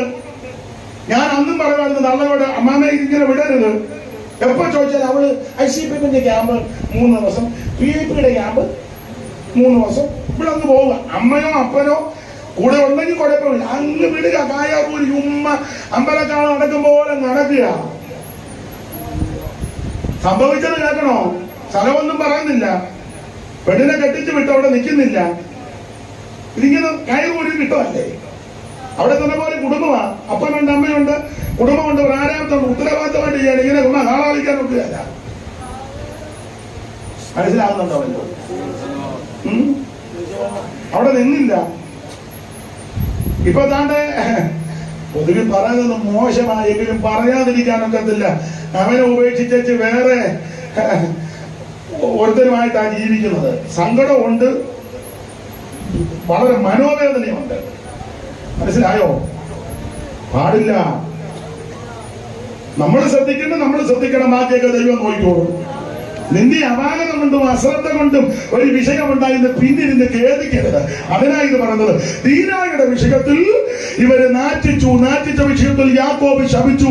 മാമയെ പുറകോട്ട് നോക്കണ്ട, ഇങ്ങോട്ട് നോക്കാം. മാമ എന്നെ നോക്ക, ഞാനെന്തിയോ പറയുന്നത്.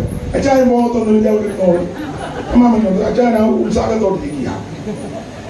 ആരും പോവുകയാണ്. ഇനി അഥവാ പോയാൽ എന്റെ വണ്ടിയെ ഞാൻ വീട്ടിൽ കൊണ്ടുവിടാം. എവിടാ വീട്? ഞാൻ എന്റെ വണ്ടിയെ കൊണ്ടുവിടാന്ന് അവര് ചെയ്യും. അപ്പൊ ശ്രദ്ധിച്ചേ, ഈ വിഷയത്തിൽ യാക്കോബ് ലേവിയെ ശപിച്ചു. ശിമിയോൻ ലേവിയെ സഹോദരന്മാർ അവരുടെ വാളുകൾ സാഹസത്തിന്റെ ആയുധങ്ങൾ. ശാപം കിട്ടിയ ലേവിയെ ശപിച്ചവന്റെ യോഗത്തിന് പോകരുത്. ഇവ യോഗം വെച്ചാൽ പോകരുത്. നമ്മുടെ യോഗത്തിന് ഇവരെ വിളിക്കരുത്. അന്ന് മുതൽ എന്റെ ഭാഷ പറയുകയാ, ലേവി യോഗം വെച്ചാൽ ആരും പോകത്തില്ല, ലേവിയുടെ യോഗത്തിന് ആരും പോകത്തില്ല, ഇവരുടെ യോഗത്തിന് ലേവിയം വിളിക്കത്തില്ല. ലേവി എതിർത്തില്ല, ഉടക്കിയില്ല, പ്രശ്നമുണ്ടാക്കിയില്ല. ലേവിക്ക് മനസ്സിലായി ജീവിതത്തിൽ അവൻ പാലിച്ചു വന്നു. പക്ഷെ അന്ന് മുതൽ ചരിത്രമെല്ലാം പഠിച്ചാൽ ലേവി അന്ന് മുതൽ ഇങ്ങനെ പ്രാർത്ഥിക്കുക, കർത്താവേ അപ്പന്റെ പ്രാക്കും ശാപവും ഒക്കെ കിടക്കുക, എന്റെ യോഗത്തിന് ആരും വരുന്നില്ല, അവരുടെ യോഗത്തിന് എന്നെ വിളിക്കുന്നുമില്ല, എന്നെ ഇതിന് രക്ഷിക്കണം, എനിക്ക് നീ ഒരു അവസരം തരണം, എനിക്ക് നീ ഒരു അവസരം തന്നാൽ ഞാൻ നിന്നെ ഭജിക്കും, ഞാൻ നിന്നെ ആരാധിക്കും, ഞാൻ നിന്നെ ശുശ്രൂഷിക്കും. അങ്ങനെ ദീർഘനാളുകൾ ലേവി ഞെരങ്ങി പ്രാർത്ഥിച്ച് ഭാരപ്പെട്ടിരിക്കുമ്പോൾ 32-ാം അധ്യായം വന്നപ്പോൾ അവൻ മോശയെ ചോദിക്കുക, യഹോവയുടെ പക്ഷത്തുള്ളവൻ എന്റെ അടുക്കൽ വരട്ടെ. അവസരം നോക്കിയിരുന്ന ലേവി കണ്ണു കാണിച്ച് കേറാൻ പറഞ്ഞു. ദൈവം നിനക്ക് അവസരം തരിക, ദൈവം നമുക്ക് അവസരം തരിക. രൂബേനും ശിമയോനും യഹൂദയും നഫ്താലിയും ആശേറും ശെബൂലൂനും ബെന്യാമീനും യോസേഫിന്റെ മക്കളാകുന്ന മനേശയും എഫ്രയീമും എല്ലാം മിടുമിടുക്കന്മാരെല്ലാം കാളയുടെ പുറകെ പോയി തുള്ളുമ്പോൾ ലേവി കണ്ണു കാണിച്ചു. അവസരം ദൈവം തരിക, ചാടി കേറാൻ പറഞ്ഞു. ലേവി ചേടി വന്നുടനെ മോശെ പറഞ്ഞു, ഒരു കാര്യം ചെയ്യ, വാളെടുത്ത് വെട്ട്. അവൻ കാളയുടെ പുറകെ നിൽക്കുന്നവനെയെല്ലാം വെട്ട. ലേവി എന്റെ ഭാഷ പറഞ്ഞ ഒരറ്റം മുതൽ അങ്ങോട്ട് അറിയാൻ തുടങ്ങി. സമയം തക്കത്തിൽ ഉപയോഗിച്ചു. അവൻ അങ്ങനെ 3000 പേരെന്ന് പെട്ടു.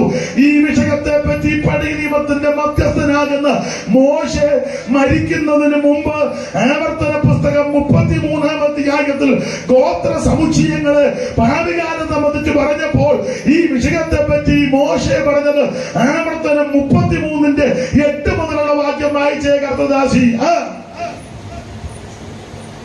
ആവർത്തനം 33-ന്റെ 8 മുതൽ അവൻ ലേവിയെ കുറിച്ച്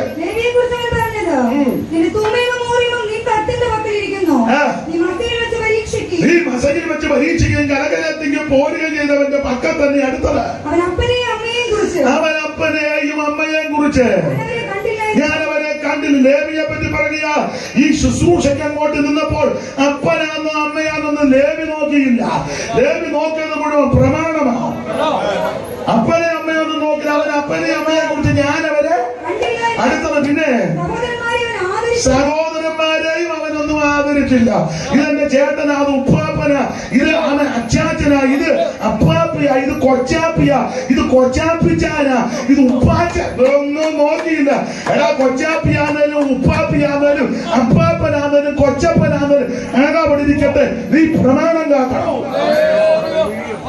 മിക്ക സമയം ഒന്നും പറയാനൊക്കത്തില്ല. ഇതാ ചേട്ടൻ, അതാരാ, അത് കസിൻ, ഇതാരാ അളിയൻ, അതാരാ ഉപ്പാപ്പൻ, ഇതാരാ രക്ഷാധികാരി, അതാരാ വല്യപ്പനാ, ഒന്നും മിണ്ടാനും വേണ്ട. ഞരണിയല്ലേ ലേവി? അങ്ങനല്ല. അവൻ അപ്പനെന്നും അമ്മയോന്നൊന്നും ശുശ്രൂഷയിൽ ഓർത്തില്ല. സ്വന്തം സഹോദരന്മാരെന്നും ഓർത്തില്ല. പിന്നെ മക്കളാന്നും ഓർത്തില്ല. മക്കളാന്നേലും കൊള്ള, അപ്പനാന്നേലും കൊള്ള, സഹോദരൻ തെറ്റിയില്ല, തെറ്റാന്ന് പറയണം. അത് ശരിയല്ല. ഇത് പ്രമേയത്തിന് നിരക്കാത്തതാ.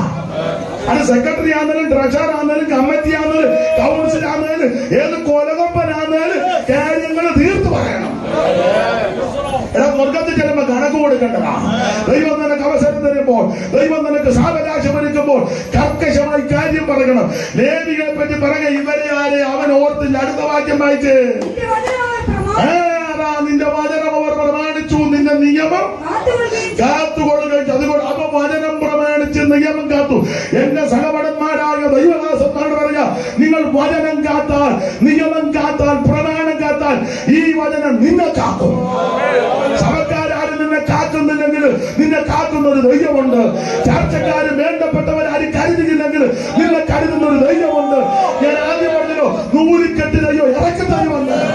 ദൈവം വിശ്വസ്തനാ. ഞാന് സ്ഥലമൊന്നും പറയുന്നില്ല. ഒരു സ്ഥലത്ത് ചെന്നപ്പം വേറെ രാജ്യമാണല്ലോ, ചെന്നപ്പം ഒരു മീറ്റിങ്ങിന് എന്നെ വിളിച്ചപ്പം അവന്റെ ചുമതലപ്പെട്ട പറഞ്ഞു, അച്ഛാ ഒന്നും പറയരുത്. ഞാൻ പറഞ്ഞു, ഞാനൊന്നും പറയത്തില്ല. അത് ഇവിടുത്തെ രീതി അങ്ങനൊന്നും കൊടുക്കത്തില്ല, അച്ഛാനെ ഒട്ടും തരരുതെന്ന് കമ്മിറ്റിക്കാരും തീരുമാനിച്ചതാ. പിന്നെ ഞാൻ ഒരു തരത്തില ഞാൻ ചെന്നപ്പോ ഒരു 100-300 പേരുണ്ട്. ഇരിപ്പൊക്കെ കണ്ടപ്പോഴേ എനിക്കും തൃപ്തിയായി.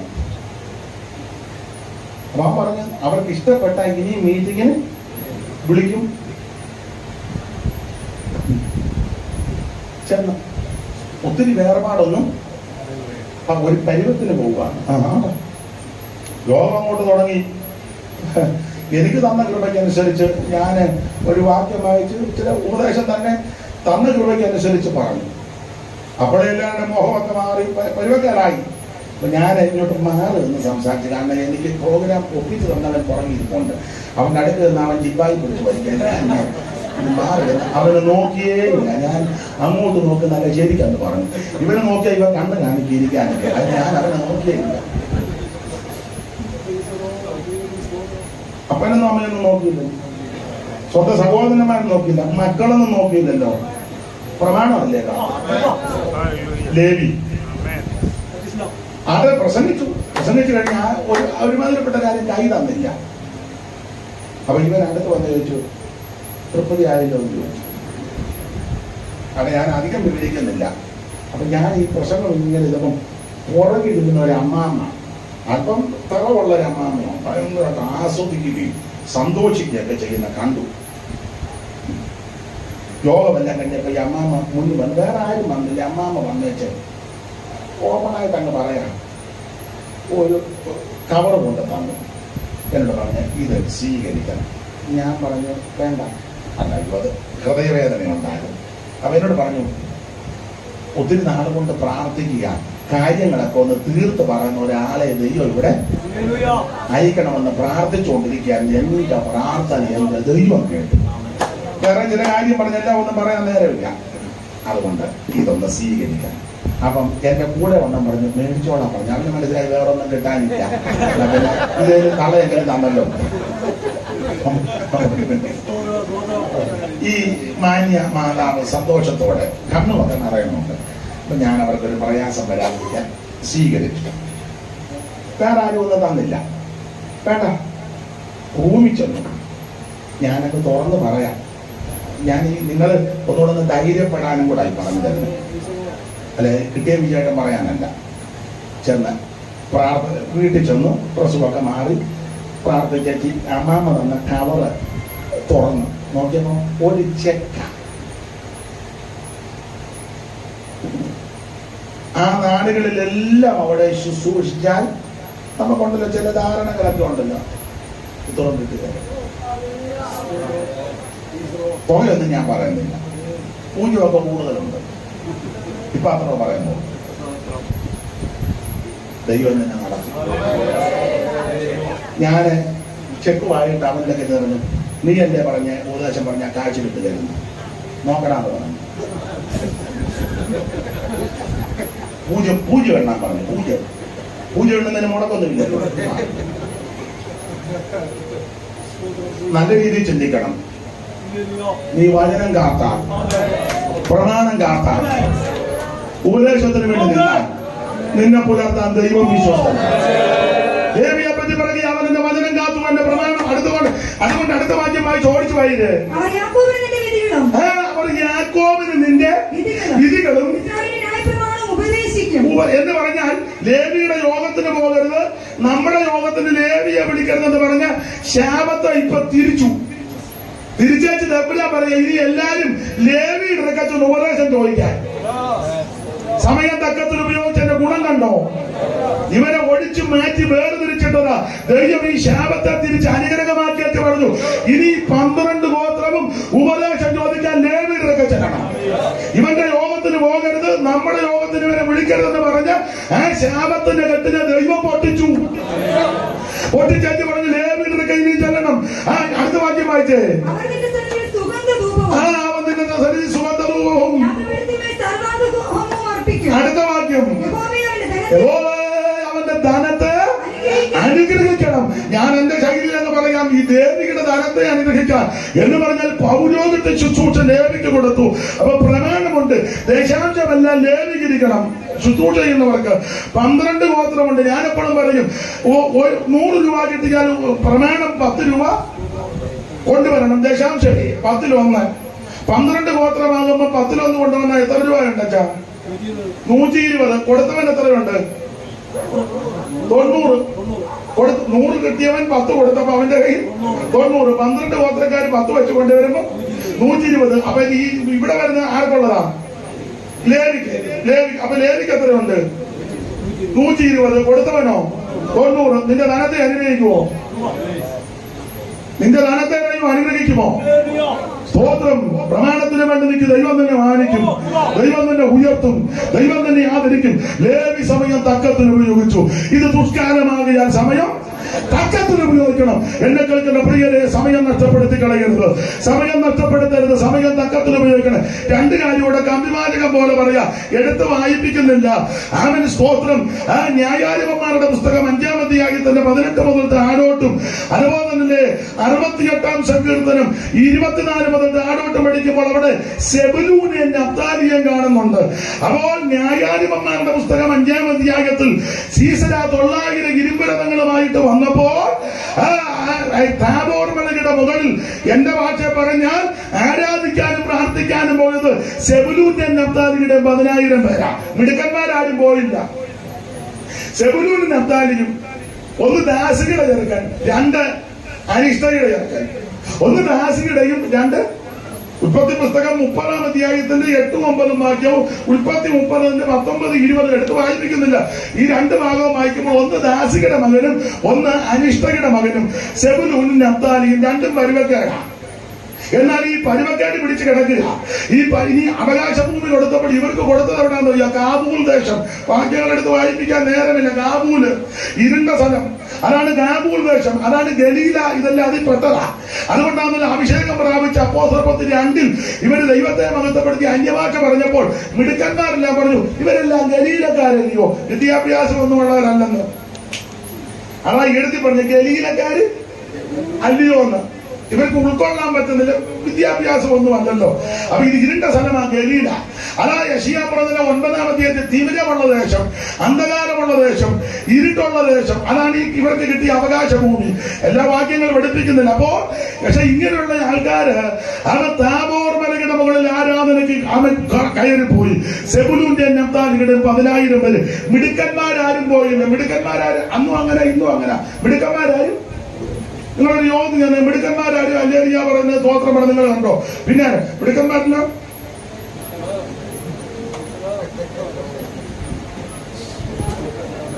അല്ലാത്തവരും അല്ലേറിയ നമ്മൾ പറയാം. മിടുക്കന്മാരാരും ഏതായാലും സമയം പോയി. പണ്ടൊരാൾ പറഞ്ഞ പോലെ ഏതായാലും മാന് നരകത്തിൽ എന്താ പിന്നെ കുറിച്ചും കൂടെ ചൂടാണ്. ഭാഗ്യം വാങ്ങിച്ചു. ന്യായാധിപന്മാരുടെ പുസ്തകം 5-ാം അധ്യായത്തിന്റെ 13 മുതൽ വായിര്. 13 മുതൽ പെട്ടെന്ന് വായിര്. മൈക്കൂടെ അന്ന് ശ്രേഷ്ഠന്മാരുടെ ചിത്തവും പടജനവും എനിക്കായിട്ട് ഇറങ്ങുമെന്ന്, വീരന്മാരുടെ മധ്യ യഹോവയും എനിക്കായിട്ട് ഇറങ്ങുമെന്ന് ഓടിച്ചു വായിര്. എബ്രയീം എന്ന അമാലിക്ക് വേറുള്ളവരും ബെന്യാമീനെ നിന്റെ മാഗിയിൽ നിന്ന് അധിപന്മാരും സെബൂലൂനിൽ നിന്ന് നായക ദണ്ഡധാരികളും വന്ന് രൂപേന്റെ നീർച്ചാലുകൾക്കെതിരെ അനവേറിയ മനോധരണങ്ങളുണ്ടായി. ആട്ടിൻകൂട്ടങ്ങൾക്കെതിരെ കുടിലത്ത് കിടക്കാൻ നീ തൊടുത്തുകടകൾ താമസിച്ച് കിടക്കുന്നത് എന്ത്? രൂപേന്റെ നീർച്ചാലുകൾക്കെതിരെ അനവേറിയ മനോധരണങ്ങളുണ്ടായി. അടുത്ത വാക്യം, ഗിലെയാദ് യോർദാൻ അക്കരെ പാർത്തു, പിന്നെ ദാനെ കപ്പലുകളെ കരികത്ത് പാർത്തു. അടുത്തത് ആശേർ സമുദ്രത്തിൽ അനങ്ങാതിരുന്നു. പിന്നെ അടുത്ത വാക്യം, സെബൂലൂൻ പ്രാണനെ ത്യജിച്ചു ചെന്ന് നഫ്താലി പോർക്കളമേടുകളെ തന്നെ. അടുത്ത വാക്യം, രാജാക്കന്മാർ വന്നു കൊടുത്ത് ദാനത്തിൽ വെച്ച് മെഗിത്തോ വെള്ളത്തിലേക്ക് വെച്ച് കൊടുത്ത് വെള്ളി അങ്ങവർക്ക് കൊള്ളയായി. അടുത്ത വാക്യം, ആകാശത്തും നക്ഷത്രങ്ങൾ സീസരമായി സുഖതികളിൽ പൊരുതി എന്മനമേ നീ ബലത്തോടെ നടകൾ. 22-ാം വാക്യം, അന്ന് വൽഗിതത്താൽ ശൂരവൽഗിതത്താൽ കുതിരക്കുളമ്പുകൾ കഥനം ചെയ്തെന്ന വിസ്തരിക്കാൻ നേരമില്ല. ന്യായാധിപന്മാർ 5-ന്റെ 22 മുതലെടുക്കുക. രൂപൻ പോയില്ല, കണക്ക് കൂട്ടിയിരിക്കുക. രൂപന്റെ നീർച്ചാലുകൾക്കെതിരെ അനവേറിയ രൂപൻ പോയില്ല, കണക്കാണ്. നമ്മൾ ഈ യോഗത്തിന് പോയാൽ നമുക്ക് എന്തുകൊണ്ട് ലാഭം? നമ്മൾ വണ്ടി എടുത്താൽ മിക്കവാറും അങ്ങേറ്റ അച്ചായനും അമ്മാമ്മയും വരാൻ സാധ്യത ഉണ്ട്. എന്നാ പിന്നെ വണ്ടി എടുക്കാതിരിക്കുന്നതാ. അല്ലെ മൊബൈൽ സ്വിച്ച് ഓഫ് ആക്കി കണക്കാ. മനസ്സിലായില്ല? സ്വോത്രകാഴ്ച കാണുന്ന പിന്നെ സ്വോത്രകാഴ്ചയുടെ കഴിഞ്ഞ് നമുക്ക് ചെല്ലുന്നതാ. അവർക്ക് ഉപദേശന്മാർ അതിലും വരുന്നമാരാ.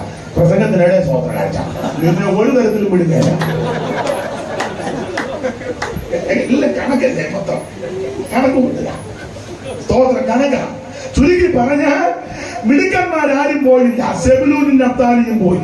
അതുകൊണ്ട് എന്തോ സംഭവിച്ചു. ദൈവം ഇത് കുറിച്ച് വെച്ച് ഇവര് സമയം തക്കത്തിൽ ഉപയോഗിച്ചു. താബോർ മലയുടെ മുകളിൽ ദൈവത്തെ ആരാധിക്കുന്നു. ഇനി 68-ാം സങ്കീർത്തനം പെട്ടകം കൊണ്ടുവന്നപ്പോൾ മിടുക്കന്മാരെല്ലാരും ഒഴിഞ്ഞു നിന്നെങ്കിലും നഫ്താലിയുടെ സെബുലൂന്റെയൊക്കെ ആൾക്കാര് ആ പെട്ടകത്തിന്റെ മുമ്പിൽ കുതിച്ചങ്ങോട്ട് നൃത്തം ചെയ്യാൻ തുടങ്ങി. 24 മുതൽ ഓടിച്ചു വായിച്ചങ്ങ് നിർത്തമായിര്. ദൈവമേ, അവർ നിന്റെ എഴുന്നള്ളത്തെ കണ്ട് എന്റെ ദൈവവും രാജാവുമായവന്റെ വിശുദ്ധ മന്ദിരത്തേക്കുള്ള എഴുന്നള്ളത്തെ തന്നെ സംഗീതക്കാർ മുമ്പിൽ നടന്നു, വീണക്കാർ മുമ്പിൽ നടന്നു, തപ്പ് കൊണ്ടുന്ന കന്യകമാർ ഇരുപുറവും നടന്നു. അടുത്തത് ഇസ്രായേലിന്റെ ഉറവകളിൽ നിന്നായുള്ളവരെ നിങ്ങൾ സഭായോഗങ്ങളിൽ ദൈവമായ കർത്താവിനെ വാഴ്ത്തുവീൻ. അവിടെ അവരുടെ നായകനാകുന്ന ചെറിയ ബെന്യാമീനും പിന്നെ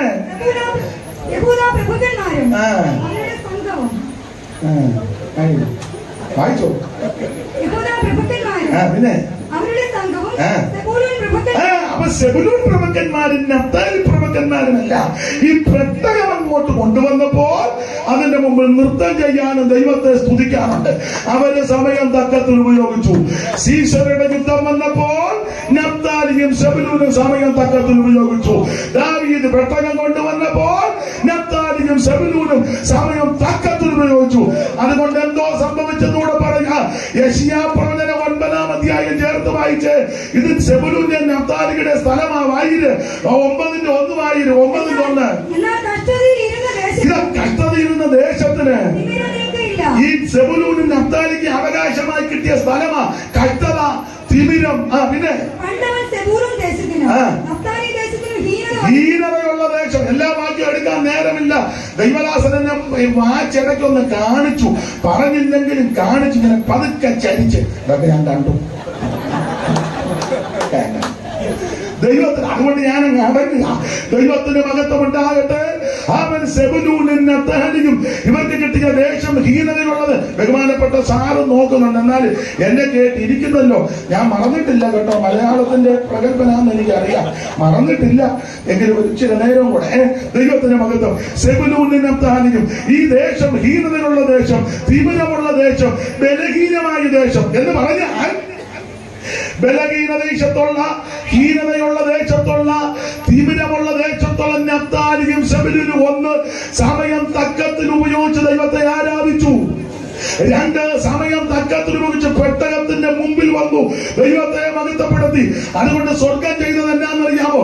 എന്റെ ഭാഷയ്ക്ക് പറഞ്ഞാൽ ലോകരക്ഷകനാകുന്ന യേശുക്രിസ്തുവിന്റെ കന്നിപ്രസംഗം, ആദ്യത്തെ ശുശ്രൂഷ ഈ ഗലീലയിലും നഫ്താലിയുടെ സെബുലൂന്റെ അതിരില്ല. വായിച്ച് മത്തായി സുവിശേഷം 4-ാം അധ്യായത്തിന്റെ 12 മുതൽ താഴോട്ടുള്ള തിരുവെടുത്ത് ഓടിച്ചു വായിര്. ദൈവത്തിന് മഹത്വം ഉണ്ടാകട്ടെ. 3-12 മുതലല്ലയോ അവൻ ഹീനത വരുത്തിയ ദേശത്തെ പറ്റി. അവൻ സെബുലൂന്റെ നഫ്താലിയുടെ അതിരുകളിൽ ചെന്ന് സെബുലൂൻ ദേശവും നഫ്താലി ദേശവും ജാതികളുടെ ഗലീലയും ഇങ്ങനെ ഇരുട്ടിയിരിക്കുന്ന ജനം വലിയൊരു വെളിച്ചം കണ്ടോ. സാക്ഷാൽ വെളിച്ചമായവൻ ലോകരക്ഷിതാവാകുന്നവൻ മനുഷ്യന്റെ പാപത്തിന് പരിഹാരം വരുത്തുവാൻ സ്വർഗമഹിമകൾ വെടിഞ്ഞിറങ്ങി വന്ന നസറേയനാകുന്ന യേശുക്രിസ്തുവിന്റെ കന്നിപ്രസംഗം, ആദ്യത്തെ ശുശ്രൂഷ ഗലീലയിലും അതിന്റെ പ്രാന്തപ്രദേശങ്ങളില എന്ന് പറഞ്ഞാൽ നഫ്താലിയും സെബുലൂനും സമയം തക്കത്തിൽ ഉപയോഗിച്ചത് കൊണ്ട് ഇവന്റെ ഹീനത മാറ്റി, തിമിരം മാറ്റി, അന്ധകാരം മാറ്റി, ദേശത്ത് വിടുതല വെച്ചു. ഇന്ന് രാത്രി നീ സമയം തക്കത്തിൽ ഉപയോഗിച്ചാൽ നിന്റെ കുടുംബത്തിന്റെ ഹീനത മാറ്റും. നീ സമയം തക്കത്തിൽ ഉപയോഗിച്ചാൽ നിന്റെ അന്ധകാരം ഇന്ന് രാത്രി ദൈവം അടിക്കും. നീ സമയം തക്കത്തിൽ ഉപയോഗിച്ചാൽ ഇന്ന് രാത്രി നിന്റെ കുടുംബത്തിന് വിടുതല. സമയം തക്കത്തിൽ ഇന്ന് രാത്രി ഉപയോഗിക്കാം. എന്റെ പ്രിയ സുഹൃത്തെ, സ്നേഹിത, ഇത് രക്ഷാദിവസമാ, ഇത് സുപ്രസാരകാലമാ. ഇന്ന് രാത്രി യേശുവിനെ രക്ഷിതാവായി സ്വീകരിക്കുക. നിന്റെ അന്ധകാരത്തെ മാറ്റി പ്രകാശപൂരിതമാക്കുവാൻ ഇന്ന് രാത്രി യേശു വന്നിട്ടുണ്ട്.